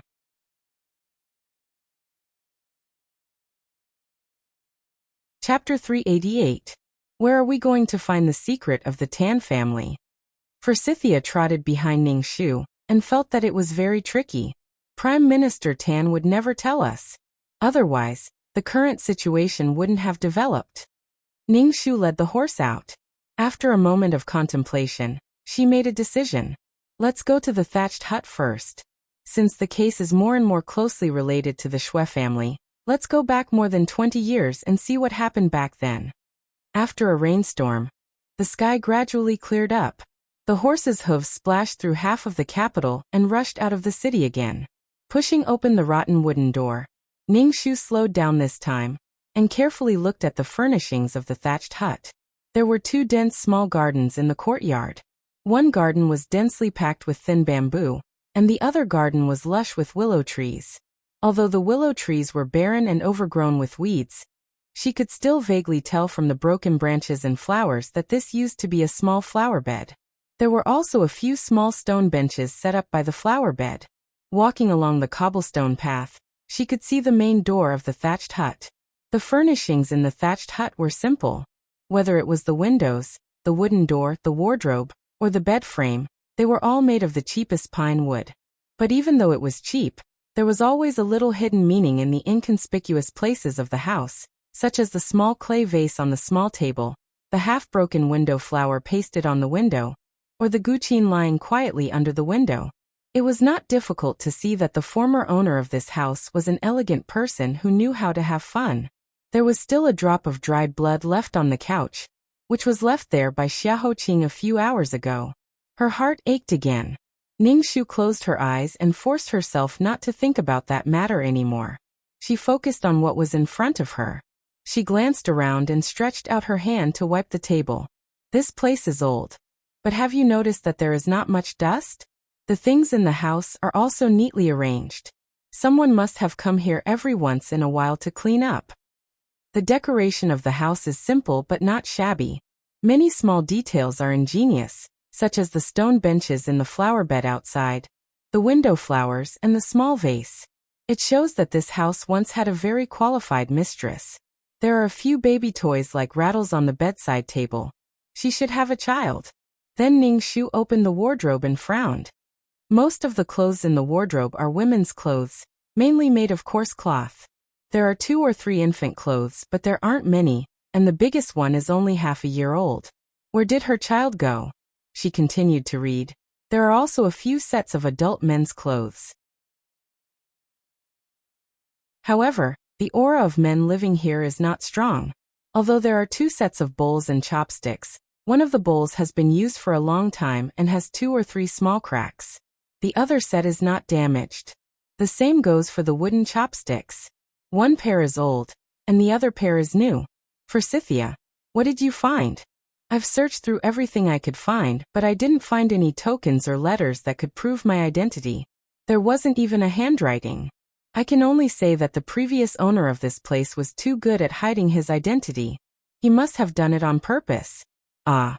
I think I saw a sword under the bed. Forsythia hurriedly lay down on the ground and reached out with a dirty face. She pulled the sword out of the sheath. As soon as the sword was unsheathed, a green sword light flashed. Forsythia felt a chill in her heart when she saw it. Why does this sword look so gloomy? It's making me crazy just by looking at it. Ningshu glanced at the sword and her eyes fell on the family crest on the hilt. This is a killing sword. Its previous owner once took it to the battlefield and killed countless enemy soldiers. Later, it was passed down to the next generation. Its owner used it to poke 8 bloody holes in the enemy's body and made him pay with blood. Forsythia blinked. Miss, you mean that Xue Hongyi lived here after she died? Ningshu nodded. That's right. After she died. She lived here for another 12 years until she completely left the world for some reason. During this time, she had a child with someone. Forsythia said, Who is it? What does it have to do with the Tan family? Ningshu didn't say anything. She quietly picked up the man's clothes and shook it off. She placed it on the wall for comparison, and then estimated the man's height. Look at this body. Doesn't it look like a person? This height is above average for men, but there are millions of people in the capital, so it's a bit hard to recognize. Miss, from your expression, it seems like you already have doubts in your heart. Don't keep me in suspense, hurry up and tell me. Forsythia was very anxious and tried her best to act coquettishly. Ningshu turned around, her dark eyes shining like the stars in the night sky. She slowly said, What if the scholar who secretly promised Xue Hongyi to marry him was the current Prime Minister Tan?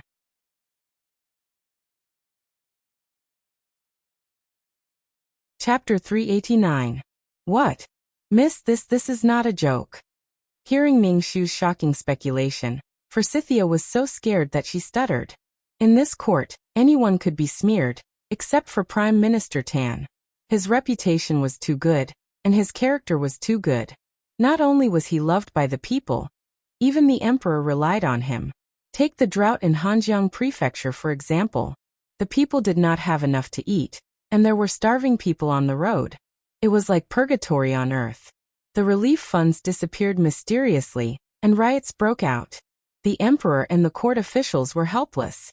Only Prime Minister Tan volunteered to go to the front line. He knelt down for the country and the people, soothing the pain and anger in the hearts of the disaster victims. Then he ate and lived with the disaster victims for dozens of days. He saved people and finally put out the riot. When it was about to ignite, he saved the lives of countless people. Such a person was called the backbone of the country. Who would dare to poke at his spine? Who would agree to this if they asked the millions of people in Hanjiang Prefecture? Ningshu was not ignorant, but she said, Sometimes the more impossible it seems, the more likely it is. I am not speculating without reason. Look at this dress. Ordinary people are right-handed, so the right sleeve has more traces of wear than the left. However, this dress is symmetrical on both sides, so the wear is similar. Coincidentally, our Prime Minister Tan caught His Majesty's eye many years ago during the imperial court examination because of his ability to draw the bow with both hands at the same time. Forsythia was shocked. My God! But what if there are other people who can use both hands flexibly? Ningshu walked to the window and gently plucked the guqin that no one had appreciated for a long time. It was unexpectedly clear and melodious, and the lingering sound lingered.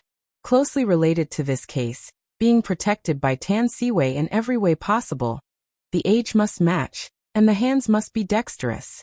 The range of suspects who meet so many criteria at the same time is really not wide. However, a nameless piece of clothing was not enough to be used as conclusive evidence. If they wanted to conclude the case, they would need more evidence. Ningshu put the dress, shuejiajian, the rattledrum, and a pair of tiger-headed shoes into a bag, and went straight to Shi City. If he wanted to confirm the identity of the scholar who had fallen in love with Xue Hongyi, he had to find the old man from back then. However, one basin of cold water after another poured down on her. The people in the brothel had a short lifespan to begin with, and there were not many left who knew about the past. The only one left was the procuress, who was locked up in prison and refused to tell the truth. The sun was about to set, and the sunset glow was golden. After several days of running around, Ningxu stood at the bustling crossroads and felt a little dizzy. She closed her eyes, calmed her heart, and organized the fragmented information in her mind bit by bit. The fragments were like waves splashing in the white river, and under the snow-white waves, the scales of the swimming fish shone with silver light under the sunlight and the river water. She suddenly thought of something and said, "Has the procuress of Sun Fong Tai been interrogated alone these past 2 days?" Forsythia said, "No, but I had a stomachache last night. It was so painful that I rolled around on the ground. We were so scared that we begged the jailer for help. The jailer saw that she was foaming at the mouth and looked really scary. So he carried her out to see a doctor. He only came back in the middle of the night." "Was it Susu and the others who took care of her after that?" "Of course, I've also helped out." Ningxu knew what was going on.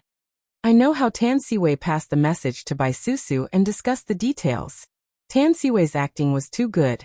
He looked like a warm and gentle person, like a soft piece of tofu.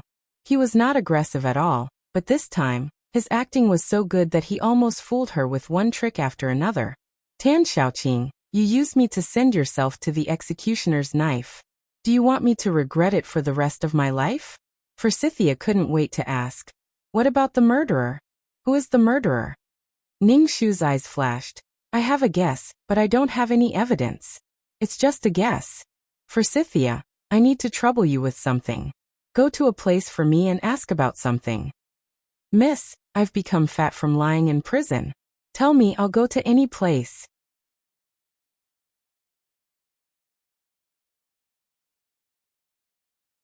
Chapter 390. Shaking the rattledrum in her hand, Ningxu walked slowly along the Chaobai River. She walked past the White Horse Alley and under the dense willow tree in the White Horse Alley. According to the neighbors, Li Yi was humiliated by the envoy there on the 7th day of the 5th lunar month. And it was also the place where the case started. She walked past the Shui market where Li Yi and Bai Susu met and supported each other when they were young. It was still bustling with activity, but there was no lively girl who liked to laugh and sell flowers. She walked past Kongping Square and saw Li Yi abandoned in disheveled clothes at the entrance of the alley outside the square. Only drops of desperate tears mourned her broken life. Finally, they arrived at the small courtyard of the Bai family. The courtyard was not big, and the walls were mottled with green vines. Bai Hong and his wife's sighs mixed with coughs could be heard from within the courtyard walls. Ningxu stood silently under the green tiles and white walls for a long time. On a certain night in August last year, a man in brocade clothes drove Bai Susu home in a carriage. When he opened the door, he used his left hand. Was there a possibility that the man in brocade clothes was not Yuan Chang, but someone else? Could it be Prime Minister Tan? It should not be. The way a young man and a middle-aged man walked was different. Even if his face could not be seen clearly, it should not be mistaken.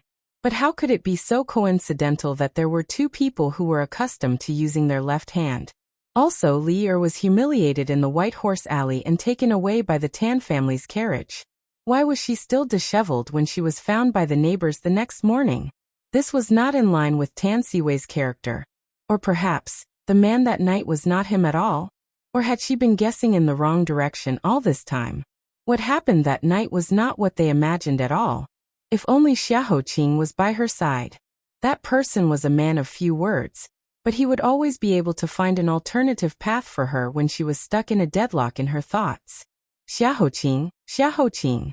Her heart ached slightly when she thought of this name. She looked up at the moon in the sky and prayed silently. "Are you awake now? You must be fine. You must be fine." No matter how many doubts she had in her heart, time still rushed forward without a care. The celestial being pulling flowers stopped the last ray of the sunset. The flowing clouds flew away, and the moon and stars were about to appear. The people along the Chaobai River lit up the lamps in front of their doors one by one. The lantern flame flickered and fell into the waves, shaking a river of gold. There was only one house whose door had not been lit yet. It was pitch black and looked particularly out of place on the brightly lit riverbank. When Ningxu walked past, she inadvertently glanced at it. Curses could be heard coming from inside the house. A woman wearing a headscarf stood with her hands on her hips like an angry teapot, cursing at her submissive husband. What light, what light? Don't you see how poor you are? Who do you think you have the spare money to light a lantern for? Back then, I was also a flower in this square. How could I have blindly married a good-for-nothing like you? This is really bad luck from 8 lifetimes. Her husband quickly begged her to calm down and lower her voice. The more the woman scolded, the more energetic she became. What are you afraid of losing face for? You have the face to live off a woman, so why would I be afraid of being heard by the neighbors? Hey, you men, none of you are good things. 2 days ago, that little beast was also the same. He was dressed like a noble, but I didn't expect him to talk like a fart. I worked hard to hide his identity. We agreed on 300 taels of silver, but he sent me away with 50 taels of silver. No, I can't take this lying down. Sooner or later, I will go to the government and sue him until his reputation is completely ruined. The cowardly man immediately covered his wife's mouth. Io, don't talk nonsense. That young master's identity is not ordinary at first glance. He is definitely not an ordinary person. People like us, he can pinch us to death with just one finger. We must not offend him. Moreover, he also gave us 50 taels of silver. It is enough to feed us for 2 years. You should know when to stop. I heard that this by family's girl is involved in a shocking case. If we are also involved, then we will not be able to bear the consequences. The woman thought about it and also felt a trace of fear, but she still stubbornly said, What are you afraid of? Since I was born, I have always known how to write the word fear. If you have the ability, then come and catch me. Humph. The door was kicked open with a bang. A golden token came in front of them. I am His Majesty's Imperial Envoy, Ning Shu, to solve the case. Why haven't you all quickly knelt down and surrender? The woman's face trembled. Her knees went soft, and she knelt on the ground.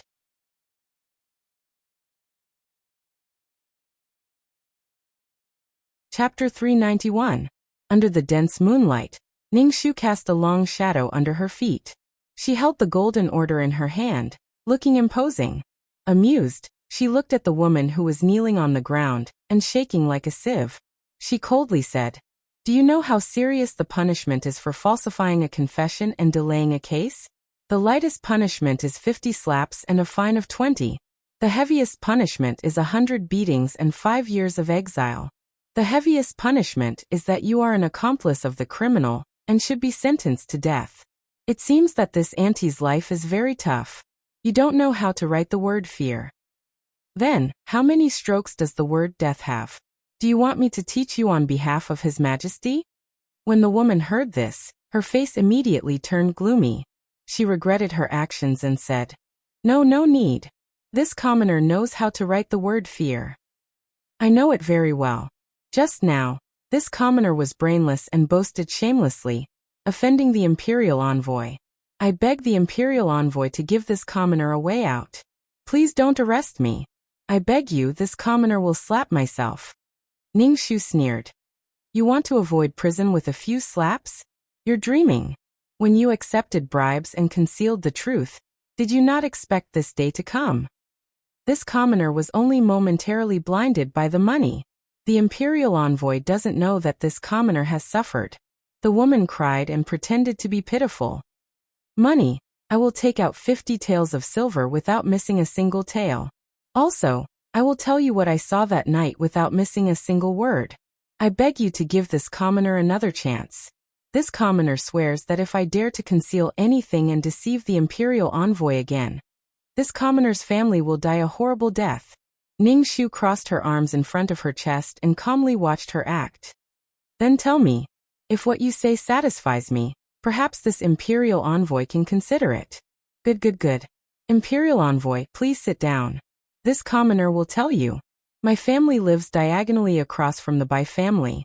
Last August, when I came out to pour some night incense, I saw with my own eyes a young master in embroidered clothes send the Bai family's girl home. At that time, it was already in the middle of the night. The Bai family's girl was also acting mysteriously, so I watched for a while. However, I only watched and didn't take it to heart. Who would have thought that a few days ago, Two groups of people came to inquire about that matter. Two groups of people? Ningshu frowned. When and who were they? The first group came the day before yesterday. They said that they were from the government, and were here to inquire about the Bai family. At that time, I was possessed and had some thoughts that I shouldn't have. I only said a few words and didn't tell the whole story. Not long after the officials left, the second group of people came. It was a young master in embroidered clothes. He gave me 50 taels of silver and told me to keep my mouth shut and not talk nonsense. He also told me to help them cover up a lie and said that after the matter was settled, the remaining 250 taels would be handed over to me immediately. Thus, when the envoy came the second time, I pushed the blame to young Master Wanzhong'an. I didn't expect that after waiting for a long time, I still didn't get the rest of the money. So I cursed a few times in anger. You heard it. The woman's intestines were about to turn green with regret. She was crying for herself. In the second wave, what does the silk-robed man look like? Is he the one who sent by Susu home last August? The woman nodded her head like a rattledrum. Yes, I'm sure it's him. Although I'm a commoner and don't know many words, my eyes and memory are as sharp as snow. When the young master came the day before yesterday, he deliberately wore a mask to hide his identity. Only his eyes were exposed. But his height, posture, and voice were definitely the same as the young master that night. You mean that you also heard the young master speak that night? Yes, I was curious, so I went to the east wall of the Bai family and leaned against the wall to eavesdrop for a while. After the young master entered the Bai family, the sickly Bai Hong excitedly got up from the bed, as if he had seen an important guest. He knelt down and shouted something about young master. The young master said something like, General Bai, please get up quickly. You've suffered for so many years. I'm here to visit you on behalf of my grandfather and mother. After listening for a while, I panicked and ran away. Ningshu's heart skipped a beat. What does the young master look like? How does he dress? Tell me everything. His appearance is thin and tall. He's a bit taller than my husband. He looks like a scholar. The way he talks is also quite elegant. I really can't see his face clearly. The woman frowned and thought for a while. Suddenly she said, his exposed eyes are very special. How do I put it? Oh right. They're like the handsome guy who plays Panin in the opera. He has a pair of romantic peach blossom eyes.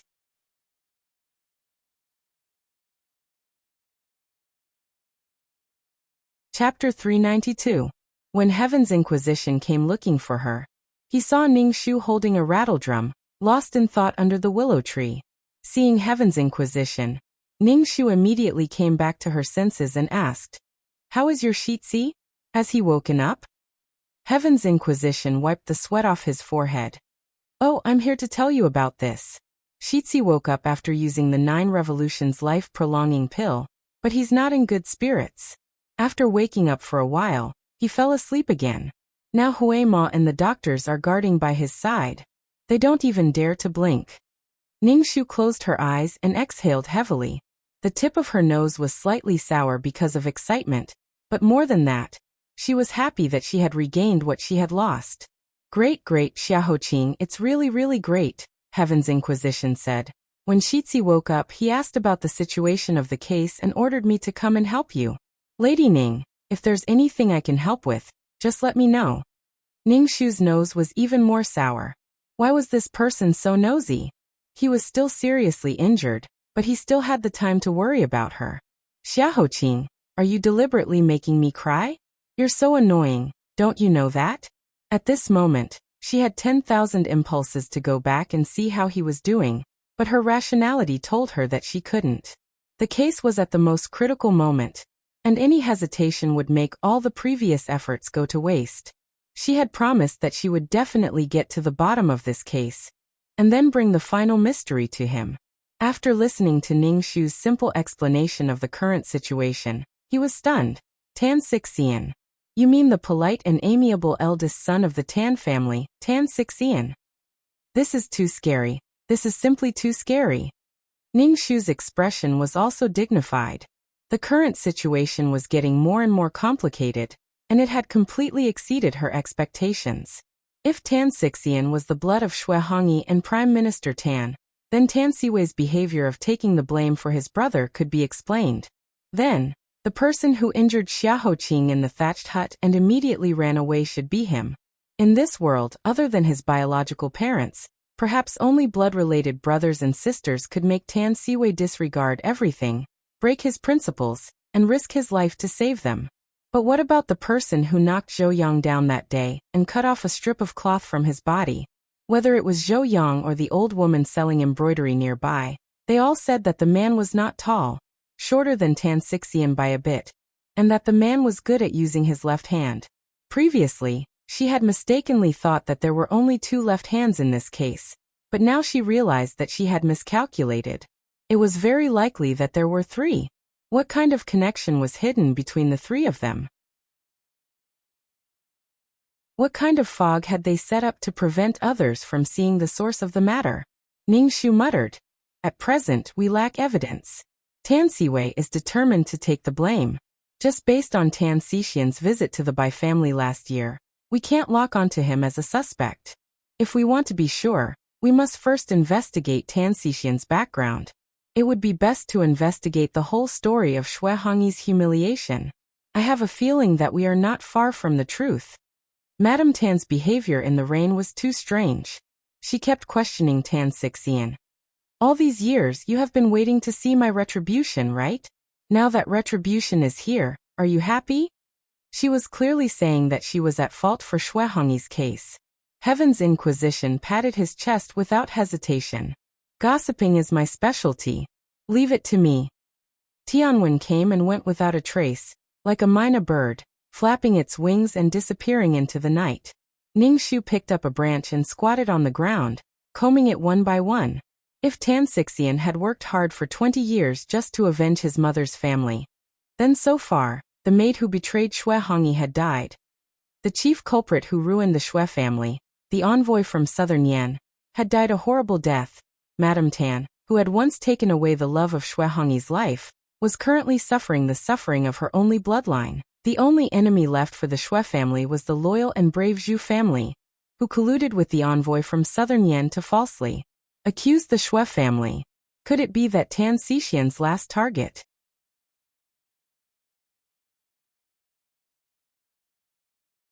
Chapter 393. How's the situation in the palace? After returning to the Supreme Court, Ning Shu immediately inquired about Tan Siwei's situation. Deputy Minister Zheng said, His Majesty personally interrogated Official Tan, and Official Tan confessed. His Majesty was furious. The 5-day deadline promised to Southern Yan's deputy envoy is approaching. His Majesty has already issued an order to summon Southern Yan's deputy envoy to the palace tomorrow afternoon to jointly interrogate Official Tan and completely conclude this case. Ning Shu rubbed her temples. Tomorrow afternoon, there were less than 16 hours left. There really wasn't much time left. Deputy Minister Zheng saw that she had just returned and was about to leave, so he hurriedly chased after her. Lady Ning, it's already so late. Where are you going? Ning Shu didn't even turn her head. I'm going to the Prime Minister's residence. With so little time left, if the mountain didn't come to her, then she would go to the mountain. She didn't believe that the Tan family was an impenetrable wall that couldn't even find a crack. But the curfew has already passed. Before Deputy Minister Zheng's voice could reach her ears, it had already been swept far away by the wind by her ponytail. In the night breeze, the lights were bright, and the summer was slightly tipsy. The warm wind urged the horses to gallop faster. Under the bright, mirror-like moonlight above her head and the swaying lights in the mortal world, Ning Shu's expression was resolute. She urged her horse to leap over the green bricks of the capital's wide streets, like the wind and like a dragon. When she reached Juke Street, a group of soldiers suddenly stopped her. It was Yang Chengwei. Stop. Who is Nightwalker? Ning Shu pulled on the reins and replied in a clear voice. Duke Ning's eldest legitimate daughter, Ning Shu. I've been ordered by the Emperor to investigate the case of the sudden death of the envoy. The leader of the guard said, Lady Ning, the curfew has already passed. If you don't have an official seal, you can't go to the capital at night. Yesterday, when she fell into the Xue family's ancestral tomb, The only official seal that His Majesty bestowed upon her was also lost in the chaos. Previously, the fake one was a carrot carving that she casually took out under Lien Xiao's orders to fool people. It was not a problem to fool the market aunties, but if she wanted to fool the Longqing guards, she was afraid that her face would be exposed. Ning Shu thought for a moment and said, I have an important case at hand and forgot to bring the token with me. I will definitely bring it later. Please make an exception. This is the law, no one can defy it. Ning Shu frowned. Just as she was thinking about how to fool them, a voice pushed through the crowd. It was as steady as a chime. Let her go. Yang Chengwei dismounted one by one and bowed to his former master on one knee. Your humble servant greets the sixth prince. Behind the crowd, Xiao Yuni slowly walked out from the dark blue night. He had taken off his sharp armor, and was wearing a white robe that made his aura gentler. Only his cold eyes were still his true self. Seeing that the Yang Chengwei were hesitating, Xiao Yuni put his hands behind his back and said coldly with a frown, Can't you understand my words? I said let her go. Yes. Yang Chengwei looked at each other and finally gave him face and let Ning Shu go. Lady Ning, please. Ning Shu nodded in thanks. When she passed by Xiao Yuni, she thought for a moment and still dismounted. Thank you, Your Highness. Xiao Yuni's lips twitched. I said the night before that if you need anything, you can come and find me at any time. It's just a sentence. Why are you being so polite with me? Are you deliberately trying to keep a distance from me? Don't worry, I'm not so shameless as to cling to you. Ning Shu smiled awkwardly when her thoughts were exposed. Xiao Yuni said lightly, There are more than one Yang Chengwei patrolling the city. There will be more in front. Let's go. Where do you want to go? I'll send you there.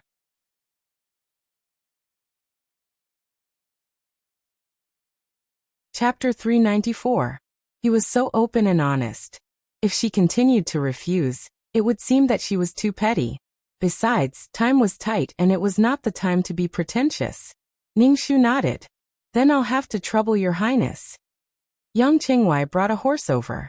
Xiao Yuni jumped onto the horse and pulled the reins, walking side by side with Ning Shu under the gentle moonlight. Xiao Yuni said in a low voice, I heard that you fell into a trap these 2 days and met with danger? Ning Shu bit her lower lip and nodded slightly. Yes, but with Xiaoho lending a helping hand, I am not in any trouble. Xiao Yuni glanced at her and said, Seeing that you can still come out in the middle of the night and are so lively, I know that you're fine. What about Xiaoho Qing? Is he dead? Ning Shu's willowy eyebrows suddenly furrowed. Prince Xiaoho is blessed with great fortune and will definitely be fine. Sixth Highness, please pay some attention to your words. Seeing her like this, Xiao Yuni laughed. The way you're protecting him now is very similar to how you defended me when I was bullied by fourth brother and fifth brother in the palace. I remember that the fiercest time was when I was 11 and you were 8. During the equestrian class, the master taught us to ride and shoot. Father was also present and ordered us brothers to have a small test. I couldn't control myself and wanted to show off in front of father and win against the two of them. After school, they worked together to coax me into a cold palace and beat me up with the servants. After that, they accused me of being disrespectful to elder brother, so I didn't dare to complain in front of father. This was not a glorious thing and I didn't want you to know, but I didn't expect you to be so careful and not be able to hide it from you. You were so angry that you thought of a trick the next day. You lied to them that you saw a white spirit beast in the imperial garden, and coaxed them to catch it and give it to father. I didn't expect you to hide a hornet's nest behind the rockery and stung their faces with poisonous needles, making them roll on the bed and cry for a month. Speaking of the past, Ning Shu was suddenly speechless. She said in a low voice, I was naughty and absurd in the past. I made Your Highness laugh. Xiao Yuni smiled faintly. Don't laugh at me. I have nothing now and only these past events can make me feel better. I should be the one laughing at you. His tone was so calm and his smile was so light, but it was like a lancet had cut Ning Shu's heart slightly. There was nothing else, only a sigh. It was a good thing that Xiao Yuni did not dwell on this topic, and the two of them continued to rush on their journey silently.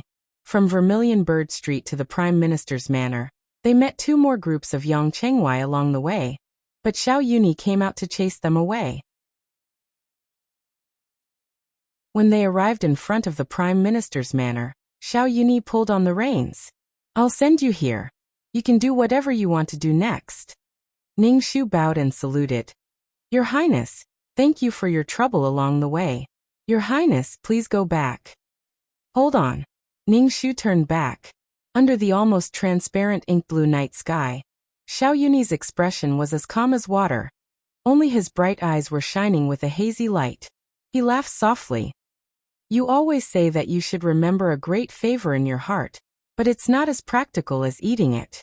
You should treat me to a meal one day to repay my favor." Ning Shu was speechless and immediately said, "No problem, it's my honor to treat your Highness to a meal. I'll remember it. Don't think about going back on your word. I'm very familiar with where Duke Ning's door is." After joking, he added, "Be careful and try not to get hurt. If you get hurt, I won't be like Xia Hoqing and risk my life for you." Ning Shu also smiled, feeling relieved.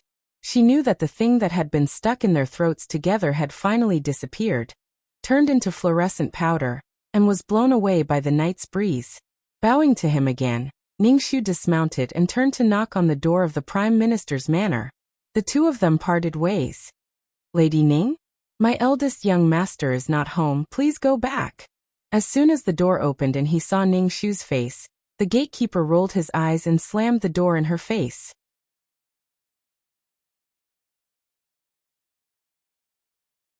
Chapter 395. Ning Shu's face was covered in dust again. Her forehead bulged as she spat twice. "TSK. These days, why do families like to invite people to eat in the cold? What kind of fetish is this?" Fortunately, she was never picky about food and could eat anything. Ning Shu knocked on the door again. "Then where is your Prime Minister?" "The Prime Minister went to the palace to ask His Majesty for mercy, but he hasn't returned yet." "Is Madame Tan here?" "Hee. Madame fell ill when she returned home in the afternoon. The imperial physician that was invited to treat her was also chased out by Madame. Right now the residence is in a mess. Speaking of which, it's all thanks to you." Since she had asked this, it seemed like there was no hope. Ning Shu sighed and could only return home. When she passed by Qintai Road, she suddenly heard the sound of flustered footsteps in front of her. It was a woman's anxious figure in the middle of the night. It was so late and it was a woman. Ning Shu was afraid that something had happened to the other party, so she urged her horse to chase after her. When she recognized the other party's appearance, she was surprised. "Miss Qiongwei?" That figure suddenly froze. Xue Qiongwei turned her head and her eyes narrowed. That delicate face was covered in panic sweat, without a trace of blood. In such a dark night, her entire body was trembling, like a paper butterfly that could be torn apart by the wind at any time. Meeting Ning Shu's puzzled gaze, Xue Qiongwei immediately looked away helplessly. Ning Shu didn't say anything. "But what happened? Where are you going? Perhaps I can give you a ride." She clenched her fingers and smiled with difficulty. "It's nothing, I just had a nightmare. I dreamed of the scene of my parents' death. I also thought of myself being alone, and living under someone else's roof. My heart was filled with grief, and I lost control of my emotions and ran out. However, I'm much better now. Thank you for your kindness. The Prime Minister's residence isn't far, so I can go back by myself." Ning Shu reached out her hand. "It's good that you've thought it through. However, it's not safe for a girl to be outside in the middle of the night. I'll send you back to the Prime Minister's residence." Xue Qiongwei seemed to have been set on fire. She shook off her hand and took a few steps back. She said emotionally, "I said no need. I can do it myself. I don't need your fake kindness. Didn't you hear? I really don't need you to send me off. You stole my second brother's heart. I really don't want to see you. I beg you, just let me go alone." Her expression was complicated, and her eyes were covered with a layer of sparkling water. Her hands tightly gripped the corner of her skirt, and she felt like she was going to cry at any moment. Ning Shu frowned, and the doubts in her heart deepened. At this moment, a burst of fire suddenly appeared from a street not far away. The silent night was dyed red as flames soared into the sky. The quiet street suddenly became noisy. The sleeping commoners heard the cries of the fire and woke up from their sleep. They pulled their families to hide from the disaster and shouted loudly. They were exhausted from running for their lives. The braver men rushed into the backyard to grab wooden buckets and pots to help put out the fire. Bang! Bang! Clang! Clang! It was a mess. Xue Qiongwei's entire body trembled as she subconsciously rushed towards the flames. However, she was caught by Ning Xu. Xue Qiongwei, what are you doing? The fire was so big that it would be dangerous to approach it rashly. You stay here and don't move. I'll go take a look. Such a big fire quickly attracted the Yang Qingwei patrolling nearby. Even the bailiffs from the government came to put out the fire. In addition to the commoners who helped, over 100 buckets of water were poured down. Not long after, the fire was brought under control. After another half an hour, the last flame was completely extinguished. Everyone's face was covered in soot. They put down their buckets and let out a sigh of relief. The bailiffs still had to cover their mouths and noses as they rushed in to see if there were any casualties. After the fire was extinguished, the people who had retreated gradually gathered around and looked around. This is the home of the widow, Xiao Yu, right? Why did her house suddenly catch fire? No one ran out after so long, and I didn't hear anyone calling out. Could it be that she's dead? Who knows? She's such a playboy, fooling around with those dubious men all day long. She'll either get too excited and lose control of herself, or she'll drink herself to death and not even know that she's on fire. Just this month, there were quite a few mistresses and madams who came to her house to denounce her. Who knows which one of them took revenge on her? TSK, it's a pity that she has such a delicate figure. What's wrong? Do you feel bad for her? Be careful not to let that tigress of yours hear you and skin you alive. Ha ha ha. Ning Xu dismounted from her horse and walked through the chatting crowd. Just as she was about to ask what was going on, she suddenly heard the bailiff shouting, "Not good. Quickly go and inform Count Zhongyong Zhu's family. Their young master is dead."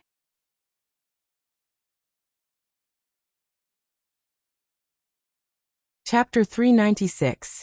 Upon hearing this name, the crowd immediately understood. It was because Zhu Guangzhao, the young master of Count Zhongyong's Zhu family, was a famous playboy in the capital. This person's interests were unusual.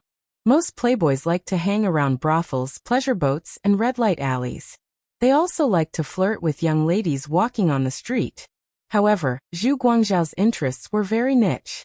He liked to patronize beautiful widows who had lost their husbands, especially those who were in their early 30s. He didn't like those who were too young. Because of this, he had been beaten and scolded by his elders many times. However, the more he was beaten, the braver he became. They couldn't really beat him to death, so they could only turn a blind eye and let him be. Who would have thought that the famous flower Taisui in the marketplace would run into a ghost after walking around at night for a long time? That night it would die. He could have died at any time, but he just had to die today. Ning Xu's heart skipped a beat. She pushed aside the crowd and officials blocking her way. "I am Duke Ning Xu, the imperial envoy appointed by the emperor to solve the case. Let me in." The officials were like headless flies. When they heard her introduce herself, they immediately let her in. After stepping over the blackened door and collapsed beams, she came to Yunyang's bed. Ning Xu finally knew why the officials were so shocked just now. Not only was Zhu Guangzhao dead, but his half-burnt corpse had 7 to 8 holes. His lower body was incomplete, his eyeballs were dug out, and his face was cut beyond recognition. The way he died was exactly the same as the envoy. Yunyang was lying on the side calmly, as if she had fallen asleep. When she saw Zhu Guangzhao's death, Ning Xu immediately said, "If he is the murderer, it shouldn't be like this." "Lady Ning, what do you mean it shouldn't be like this? Who is the murderer?" Yes. Another one is dead. How are we going to end this case? It can't be that the female ghost, Xue Hongyi, did it, right? Ning Xu made a prompt decision. "Don't panic. You guys immediately send people to go door to door and ask if there are any suspicious people around tonight. The rest of you, evacuate the crowd. You must not let anyone know about Zhu Guangzhao's death except for us here.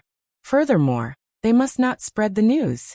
Remember, if anyone dares to leak this information, It will be a serious crime that will affect the fate of the country.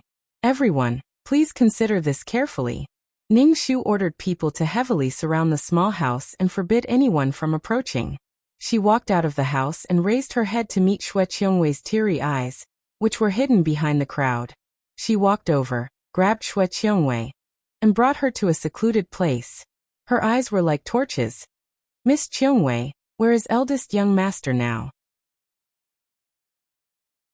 Xue Qiongwei shook her head in a daze, her tears falling like rain. You're here alone tonight. Isn't it because you know what's going to happen here? Xue Qiongwei, stop lying to yourself. You won't be able to hide it. Xue Qiongwei's lips trembled a few times. She kept backing away and refused to be interrogated. I don't know. I don't know anything. Even if you clench your teeth, what should be exposed will eventually be exposed. Tan Siwei is currently detained in the palace and can't leave the palace to commit the crime. The suspicion will definitely be locked onto someone else.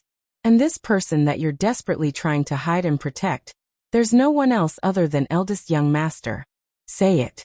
Perhaps he'll still have a chance to live. Under Ning Shu's interrogation, Xue Qiongwei collapsed and squatted on the ground, covering her ears as she wailed. Ning Shu couldn't bear to look at her, but even if she couldn't bear it, she had to harden her heart. Miss Qiongwei, people always have to pay the price for their actions.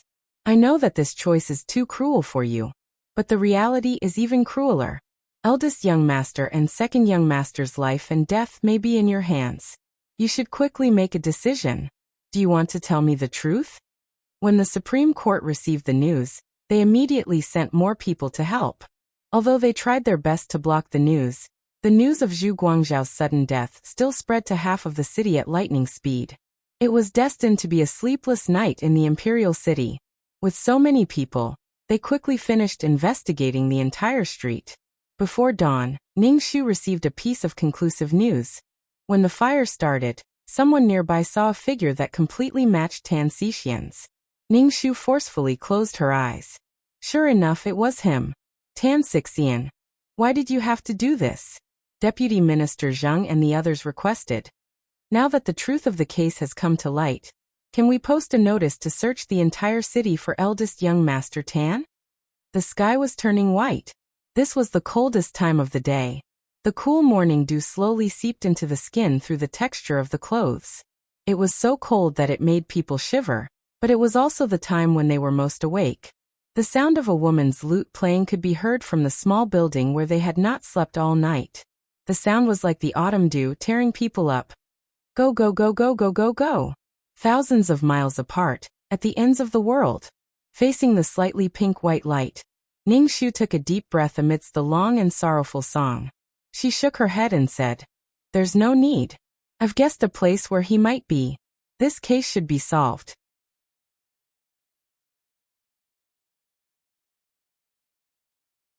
Chapter 397. The surrounding candlelight burned holes in the pitch-black underground palace. Tan Xixian stood quietly in front of the memorial tablets of the Xue family's ancestors. He was dressed in a bamboo-green silk robe, like the morning breeze, outstanding and lonely.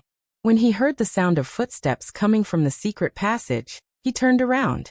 His signature peach blossom eyes curled up slightly as he revealed his signature smile. "You're here. As expected, as long as Miss Ning is here, there is no place for me to hide. However, I've been waiting for this moment for a long time.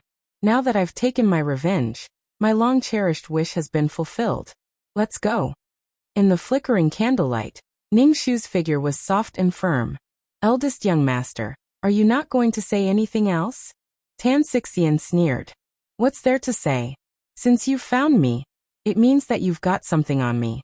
No matter how much I quibble, it'll just be a waste of energy. I'm a businessman. I know that I won't do business that I've lost money on. The only pity is that I only had time to kill Zhu Guangzhao and let the rest of the Zhu family escape this calamity. When we meet in the underworld in the future, I'll definitely take revenge for my Xue family." "Eldest young master, are you really the murderer?" In the empty and quiet underground palace, Ning Shu's voice was like drops of clear spring water falling on a stone stream, echoing coldly.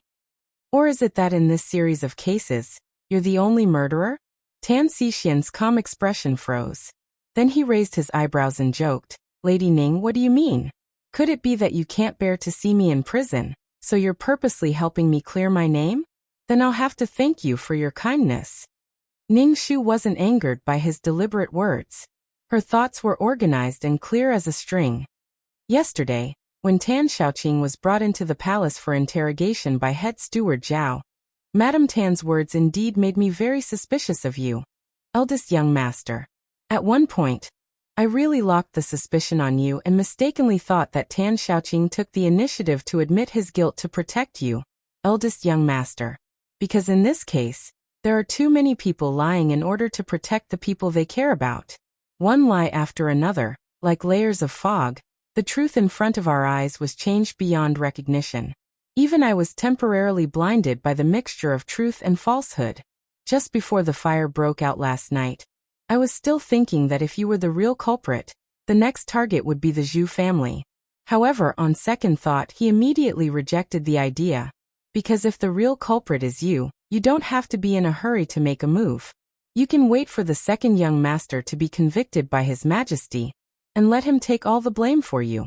Then you can use other methods to take revenge on the Zhu family and plan slowly. This way, what's done cannot be undone and no one will suspect you. Oh, it seems that Lady Ning trusts me a lot. Tan Xixian sighed faintly. Thousands of flickering candlelight dragged out countless chaotic shadows under his feet. It was a kind of calmness towards death. It's a pity that I was seen by a passerby last night.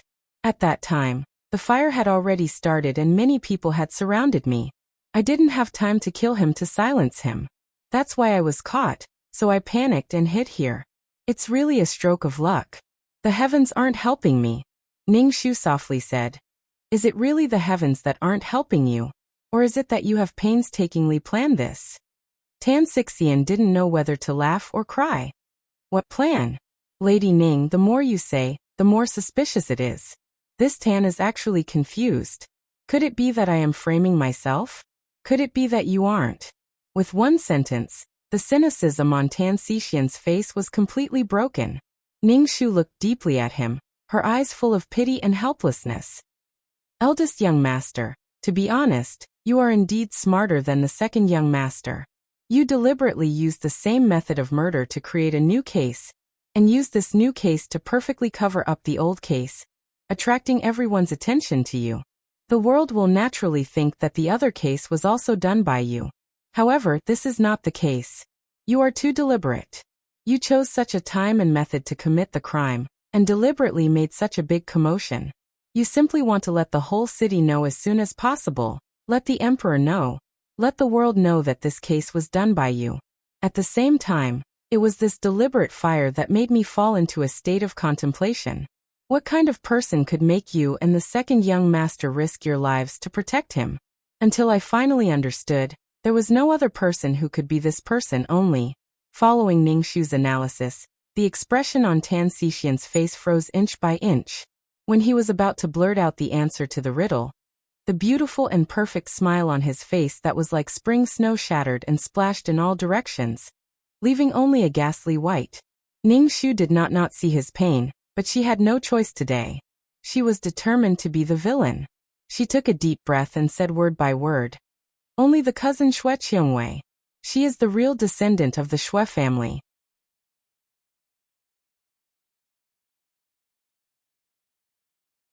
Chapter 398. An icicle ruthlessly pierced into Tan Xixian's skull from the top of his head. A huge pain spread from his brain to his spine, all the way to his limbs and bones. His legs swayed, and he almost fell to the ground. Despair and pain were like two executioners clutching at his heart, causing him to gasp heavily. Don't talk nonsense. This case has nothing to do with Bongwei from beginning to end.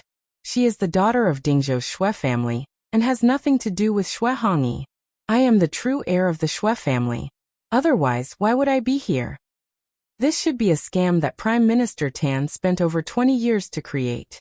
Over the course of the night, Heaven's Inquisition followed the flow of Prime Minister Tan's past. In addition, Forsythia had urgently scouted out information from Dingzhou. Finally, Ning Shu pieced together the rough outline of what had happened that year. 23 years ago, the Tan family and the Huang family were both scholarly families, and were well matched in social status. Thus, the elders of the two families worked together to set up a marriage contract between their only son, Tan Shiyuan, and their youngest daughter, Huang Sivan. One was a peerless scholar who had been given high hopes by his elders, and the other was a well-known talented woman in the capital. Everyone thought that they were a match made in heaven, and that there was no better match in the world. Unexpectedly, Tan Shiyuan was proud and arrogant at the time, and hated being manipulated by others the most. After a huge commotion, he broke off relations with his family, and concealed his identity to make a living selling calligraphy and paintings in the marketplace. He was indeed very talented, and even after leaving his family, he quickly became famous in the marketplace. In particular, his painting of a beautiful woman attracted the attention of the courtesans in the Western market, and they were all proud to be in his paintings. Thus, he met the courtesan Xue Hongyi, whose name shook the capital at the time. A talented scholar from a famous family, and a former general's daughter, who had been forced to fall into the world of mortals. The two of them had similar temperaments, and after many conflicts, they gradually developed feelings for each other, and decided to marry. This should have been a beautiful beginning, but the Huang family found out. Tan Shiyuan would rather marry a courtesan than a girl from the Huang family. This was like a slap to the Huang family's face. For the proud Huang Sivan, this was a great humiliation. Thus, on the eve of Tan Shiyuan and Xue Hongyi's wedding, a hoodlum suddenly appeared and bribed Xue Hongyi's maidservant, leading to a series of tragedies. In order to protect Xue Hongyi, Tan Shiyuan returned to the family, and was willing to become a puppet that he had once disdained, marrying Huang Sivan. However, how could Tan Shiyuan, whose heart was filled with boundless hatred, be willing to play along with Huang Sivan and pretend that the past had never happened? Therefore, not long after the marriage, Tan Shiyuan brought a baby boy from outside and pretended to be his illegitimate son as the most ruthless revenge against Huang Sivan. From then on, this husband and wife became the most harmonious and envied on the surface, but the most despicable, resentful couple behind the scenes. After Xue Hongyi was rescued from the river by the golden cicada shedding its carapace, she was already deeply traumatized. When she found out that the love of her life had become her husband and her younger brother's whereabouts were unknown, her heart was even more traumatized. She hid in the thatched hut where her mother and younger brother used to live and mourned her death. A few years later, she became pregnant with Prime Minister Tan's child. This child should have given her a bit of luxury, but for some reason, she was taken away from her and sent to Tan Siwei's aunt and uncle who had been married for many years. She became their child, also surnamed Xue. After another 5 years, her aunt and uncle passed away in an accident, leaving no one to take care of the child. Finally, Prime Minister Tan took her in as his cousin, and she became his niece, as well as Tan Sixian and Tan Siwei's younger sister. As for Xue Hongyi, she was all alone. Finally, after 12 years of living dead, she completely left this filthy world. Tan Siwei had been kept in the dark until that night when he was asked by Ning Shu to look through the second volume of files related to Xue Hongyi. He discovered his father's name, and also discovered the shocking secret hidden in his family for 20 years. Eldest young master, you should have known the truth long ago. Therefore, after the envoy entered the capital, you immediately made connections with him and did everything you could to get close to him. This was to prevent Miss Bongwei from doing something stupid that couldn't be undone, and to prevent her from harming herself in her impulsiveness. However, you didn't expect that there were some things that you couldn't stop even if you tried your best. Ning Shu's voice was very soft, like a soft feather, for fear of hurting the person who was curled up and covered in cuts and bruises on the ground. She said, on the 7th day of the 5th month, the one who was truly humiliated wasn't Li Er, but Miss Bongwei, right?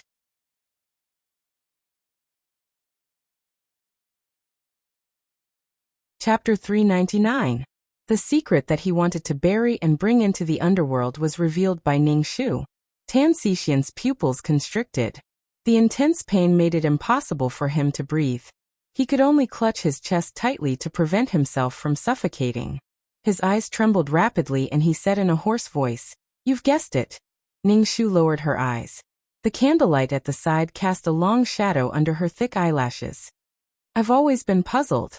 Why did Li flee when Tan Xiaoqing was humiliated by the envoys on the 7th day of the 5th lunar month? Even if Tan Xiaoqing's martial arts were sparse, according to his temperament, even if he was beaten to death, he would not run away. Also, after the envoy succeeded and left, Li was taken away by the Tan family's carriage. Why was she still disheveled when she was found by the neighbors at Kongping Square the next morning? Also, on the 12th of the 5th lunar month, Li knelt in front of the two-faced Buddha for an entire night and silently recited the words "I regret." Was this regret just because she betrayed her good sister? Then why did she not regret it for such a long time? Why did she suddenly repent after being humiliated? There were so many questions that troubled me. I could not understand them no matter how hard I tried. It was only when I began to have doubts about Miss Bongwei that these questions were suddenly resolved. The Li in our hearts may not be that Li, but rather the eldest young master's sister, Xue Qiongwei. Ningshu said softly. If my guess is correct, Li was almost humiliated that night. It was Miss Bongwei who passed by to stand up for her. You didn't expect that after saving Li, you would end up in hell, right? Tan Xixian took a deep breath and slowly turned his back. His eyes gazed blankly at the flickering candlelight in front of him. He smiled faintly and sorrowfully. When Bongwei was brought into the manor from Dingzhou, it was not long before I discovered her past. It was because she was too similar to father. Siwei and I were good with our right hands. Only she could use both at a young age like father. Moreover, she was interested in painting and calligraphy. Not only that, father's love for her could not be hidden. When she first entered the capital, she was not acclimatized and fell seriously ill. Father stayed outside her room for 3 days and 3 nights, unable to eat or sleep well. Siwei and I had never experienced that before. Moreover, as she grew older, her features became more and more similar to those of the Tan family. This resemblance could be said to be that she resembled her aunt, but upon closer inspection, it could also be said that she resembled her father. There were 3 children in the family, but gradually, I realized that I was the only one who didn't look like a member of the Tan family. What a joke. I grew up being neglected by my mother. Although my father and mother never mentioned my past to me, the elders in the manor weren't blind and their mouths weren't mute. From those broken words, I spent a few years piecing together the love history of my father. After that, I suddenly realized that the crystallization of that love history wasn't me, but Bella. I was just a stray dog that was picked up from some wild place, a shield, a tool for revenge. However, I couldn't bring myself to hate Bella, because her nature was similar to mine. We were both pitiful creatures in this world. She was 7 years younger than me. Her eyes always timidly looked at everyone around her. They were stubborn and sad, as if tears would fall at any moment. One of her soft little hands pulled Siwei, while the other held me tightly. When she had nightmares at night, she would always curl up in her bed and cry all night, until dawn. However, she didn't dare to cry at all. Looking at her, I felt as if I was looking at my younger self. Thus, I instinctively walked over and hugged her small and soft body. In order to protect the secret of her identity from being exposed, I began to remind her to avoid using her left hand in the manor, especially in front of others. She also had to be more careful in front of mother to not arouse her suspicions. I only hoped that Bella could grow up well and peacefully into a young lady. Then, she could completely break away from the manor and break away from the past. Tan Xixian closed her eyes and a tear fell from her eye. But later on, I realized how naive my thoughts were.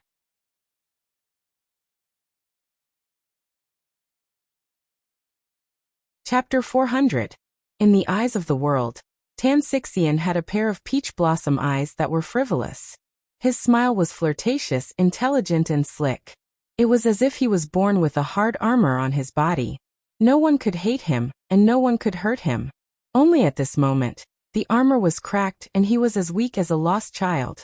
It should have started when Qiongwei was 14 years old. Last year, I found out that she began to go out frequently.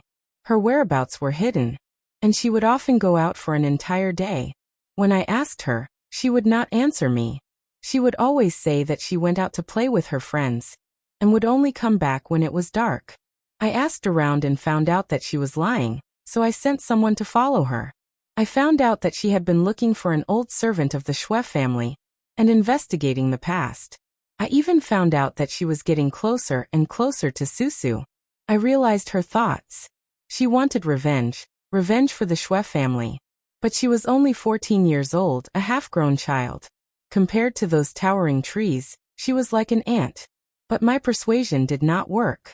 When the envoy entered the capital, my heart thumped and I had a bad premonition.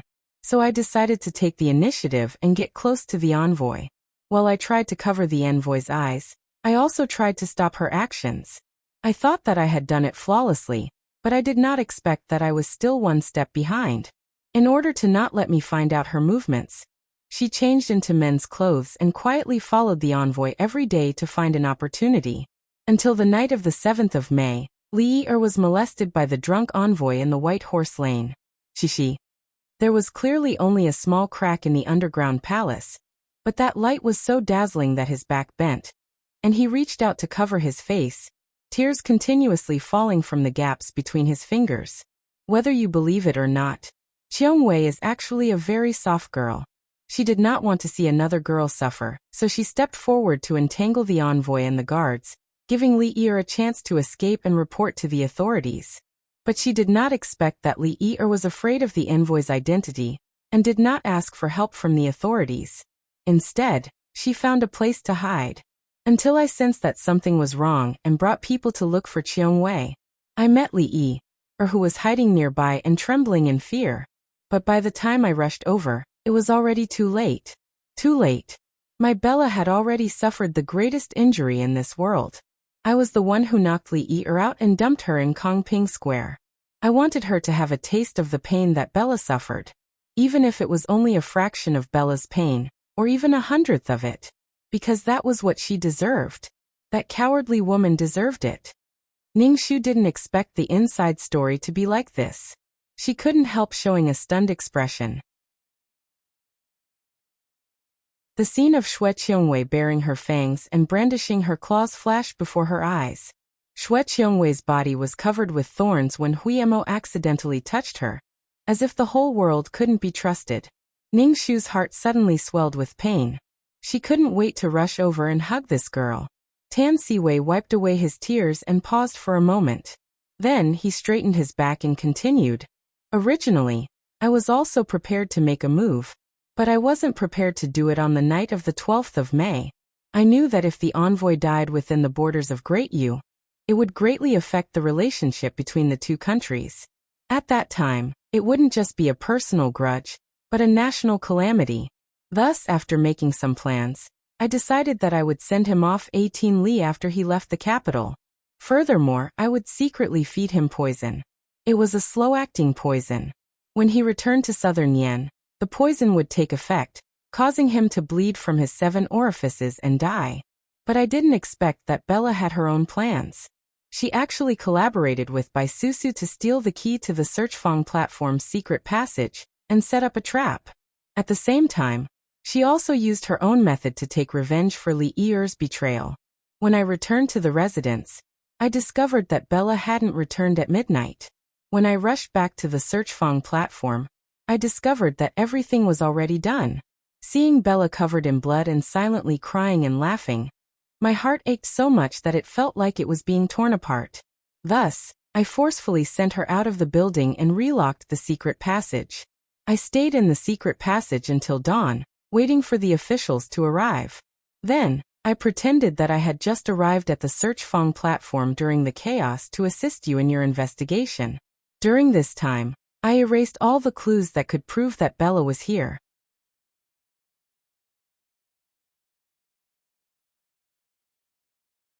Chapter 401. Ningshu looked at Tan Sixian, her eyes filled with sorrow and pity. No wonder I couldn't find a single clue after searching the crime scene. Young master, you've gone through a lot of trouble. Yesterday, it was raining heavily when head steward Zhao was escorting Tan Xiaoqing into the palace under the emperor's orders.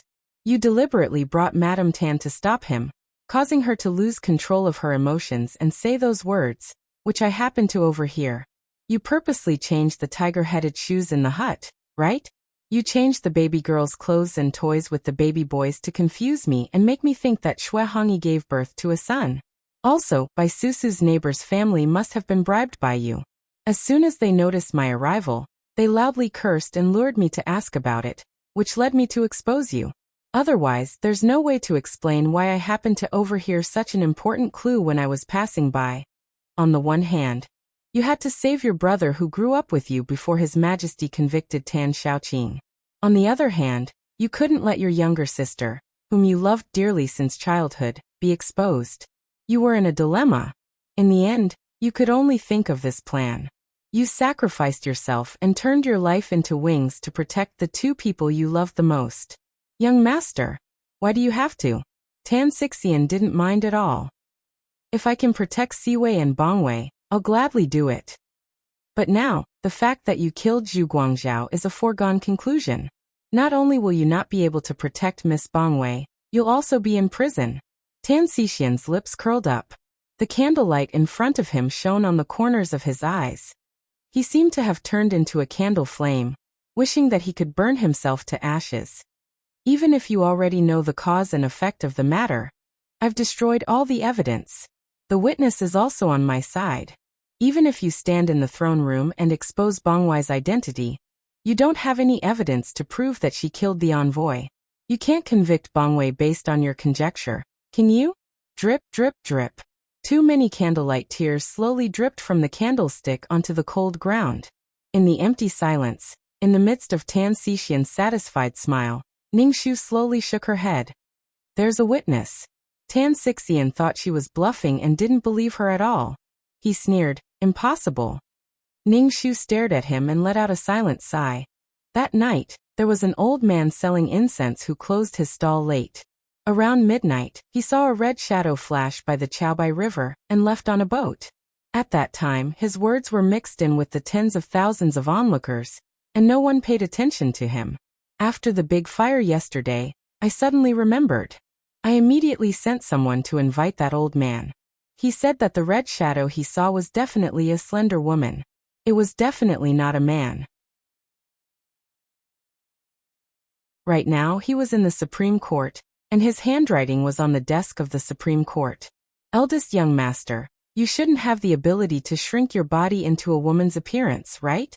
Tan Siwei's face turned a frightening shade of green, as if his back had been broken by a stick. He muttered in disbelief. How could this be? This shouldn't be. I've already arranged everything. How could this be? Heavens! Did the heavens really want Bella to die? Why would they be so cruel to her? Why would they be so cruel to us? Because he was too agitated.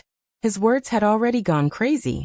Halfway through his words, his throat suddenly surged as he bent over and spat out a mouthful of blood. The blood fell on his jade-like silk robe, sprinkling a patch of blood red. Ningxu subconsciously took a step forward. Eldest young master. Tan Xixian fiercely retreated a few steps.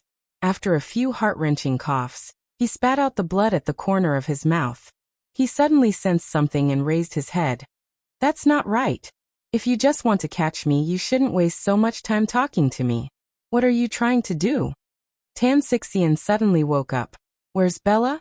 Where's Bella? Did this silly girl discuss it with you? She ordered you to delay me here, and then she...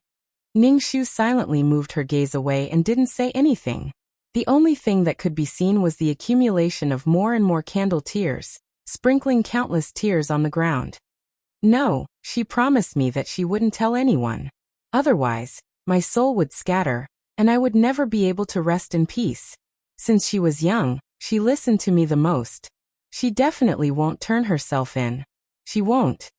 Tan Xixian was completely swallowed up by the chaos of despair. He pressed his head firmly, as if he was laughing and crying at the same time. He desperately shook his head and ran out. Bella! My Bella!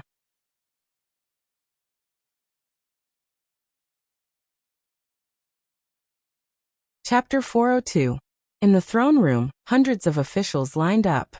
His Majesty sat solemnly on the dragon throne, coldly staring at the girl who was kneeling on the golden bricks like an ant. The deputy envoy of Southern Yen stood on the side, glaring like a tiger watching its prey. He was quietly waiting for someone to die to extinguish the anger of Southern Yen. Tan Siwei's hands were tied, and he was forced to kneel on the other side of the throne room. He desperately shook his head and begged Xue Qiongwei. Qiongwei, don't admit it. Second brother is begging you, don't admit it. Second brother is begging you. His eyes were red. Listening to the voice that had protected her since she was a child, it was as if he had returned to when she was a child and cried for no reason. He helplessly coaxed her.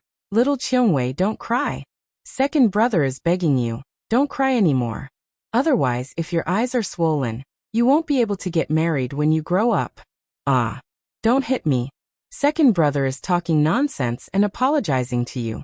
Our Qiongwei is so beautiful and cute. When you grow up, there will definitely be a line of young masters in the capital waiting to marry you. Okay, wipe your tears. Second brother will buy you the best sugar-coated haws. He really wanted to go back to when he was a child. At that time, it was really good. Xue Qiongwei smiled slightly and didn't look at him. She raised her head and looked calmly at the emperor above the 9th step. She said each word seriously and firmly. It was as if her mother had turned and walked into 100 Flowers Tower more than 20 years ago when she was surrounded by tigers and wolves. On the night of the 12th of the 5th month, the envoy of Southern Yen died at Xuanfeng platform. I imitated my late mother's revenge. It has nothing to do with other people. My daughter, Xue Qiongwei, pleads guilty.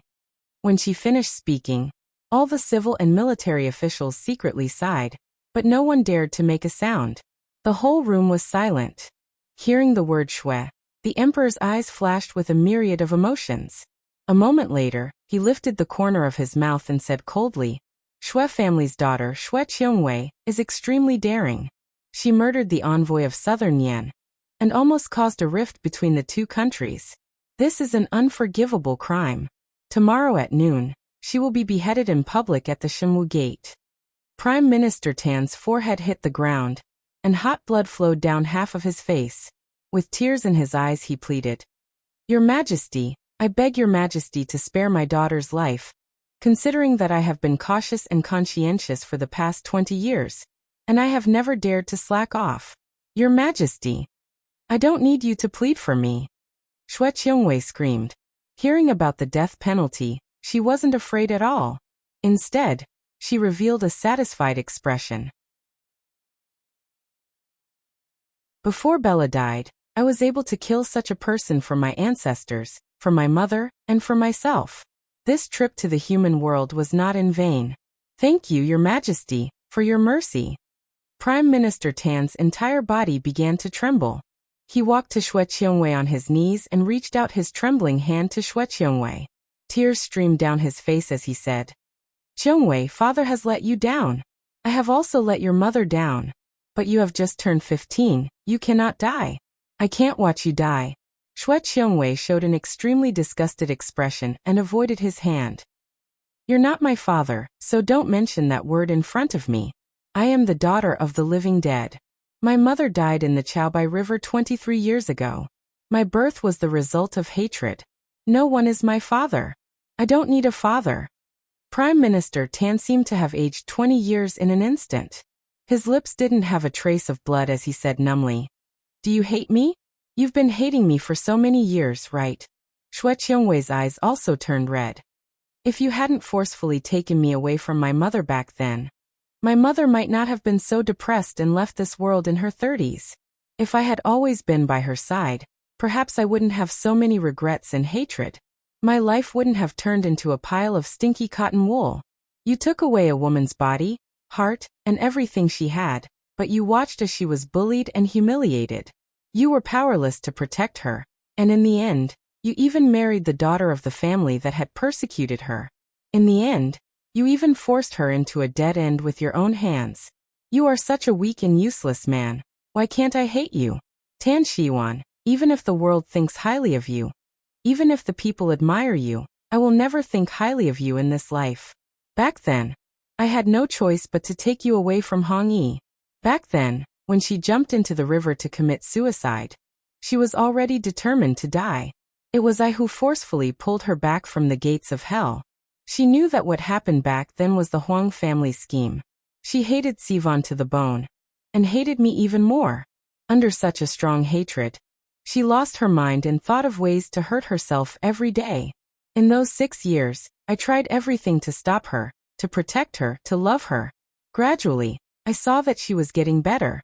I thought that this hurdle had finally passed, and we could return to the harmonious life of immortals. Then you came. At that time, I was very happy. Everyone thought that my career would be smooth, and that I would be able to rise to the top.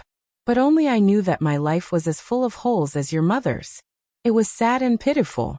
Your arrival was like a beam of light that illuminated our struggling life. For this, I was willing to shorten my life by 10 years, or even 20 years. But what I didn't expect was that your arrival was like a key that opened up the darkness hidden in Hong Yi's heart. She relapsed, and this time, it was even more terrifying than before. As long as she saw something sharp, she could pick it up at any time and stab it into her own flesh, my heart, or even you, who had just been born. I really had no other choice. Qiongwei, I really. The high and mighty prime minister of a country was now crying like a wretched child. You were Hong Yi's and my most precious treasure. I couldn't watch as such a small and soft person like you died in Hong Yi's and my hands. I could only send you to Dingzhou. That you're tuning in to the Earbook Haven YouTube channel. Don't forget to subscribe and join us on this journey to catch the most captivating stories.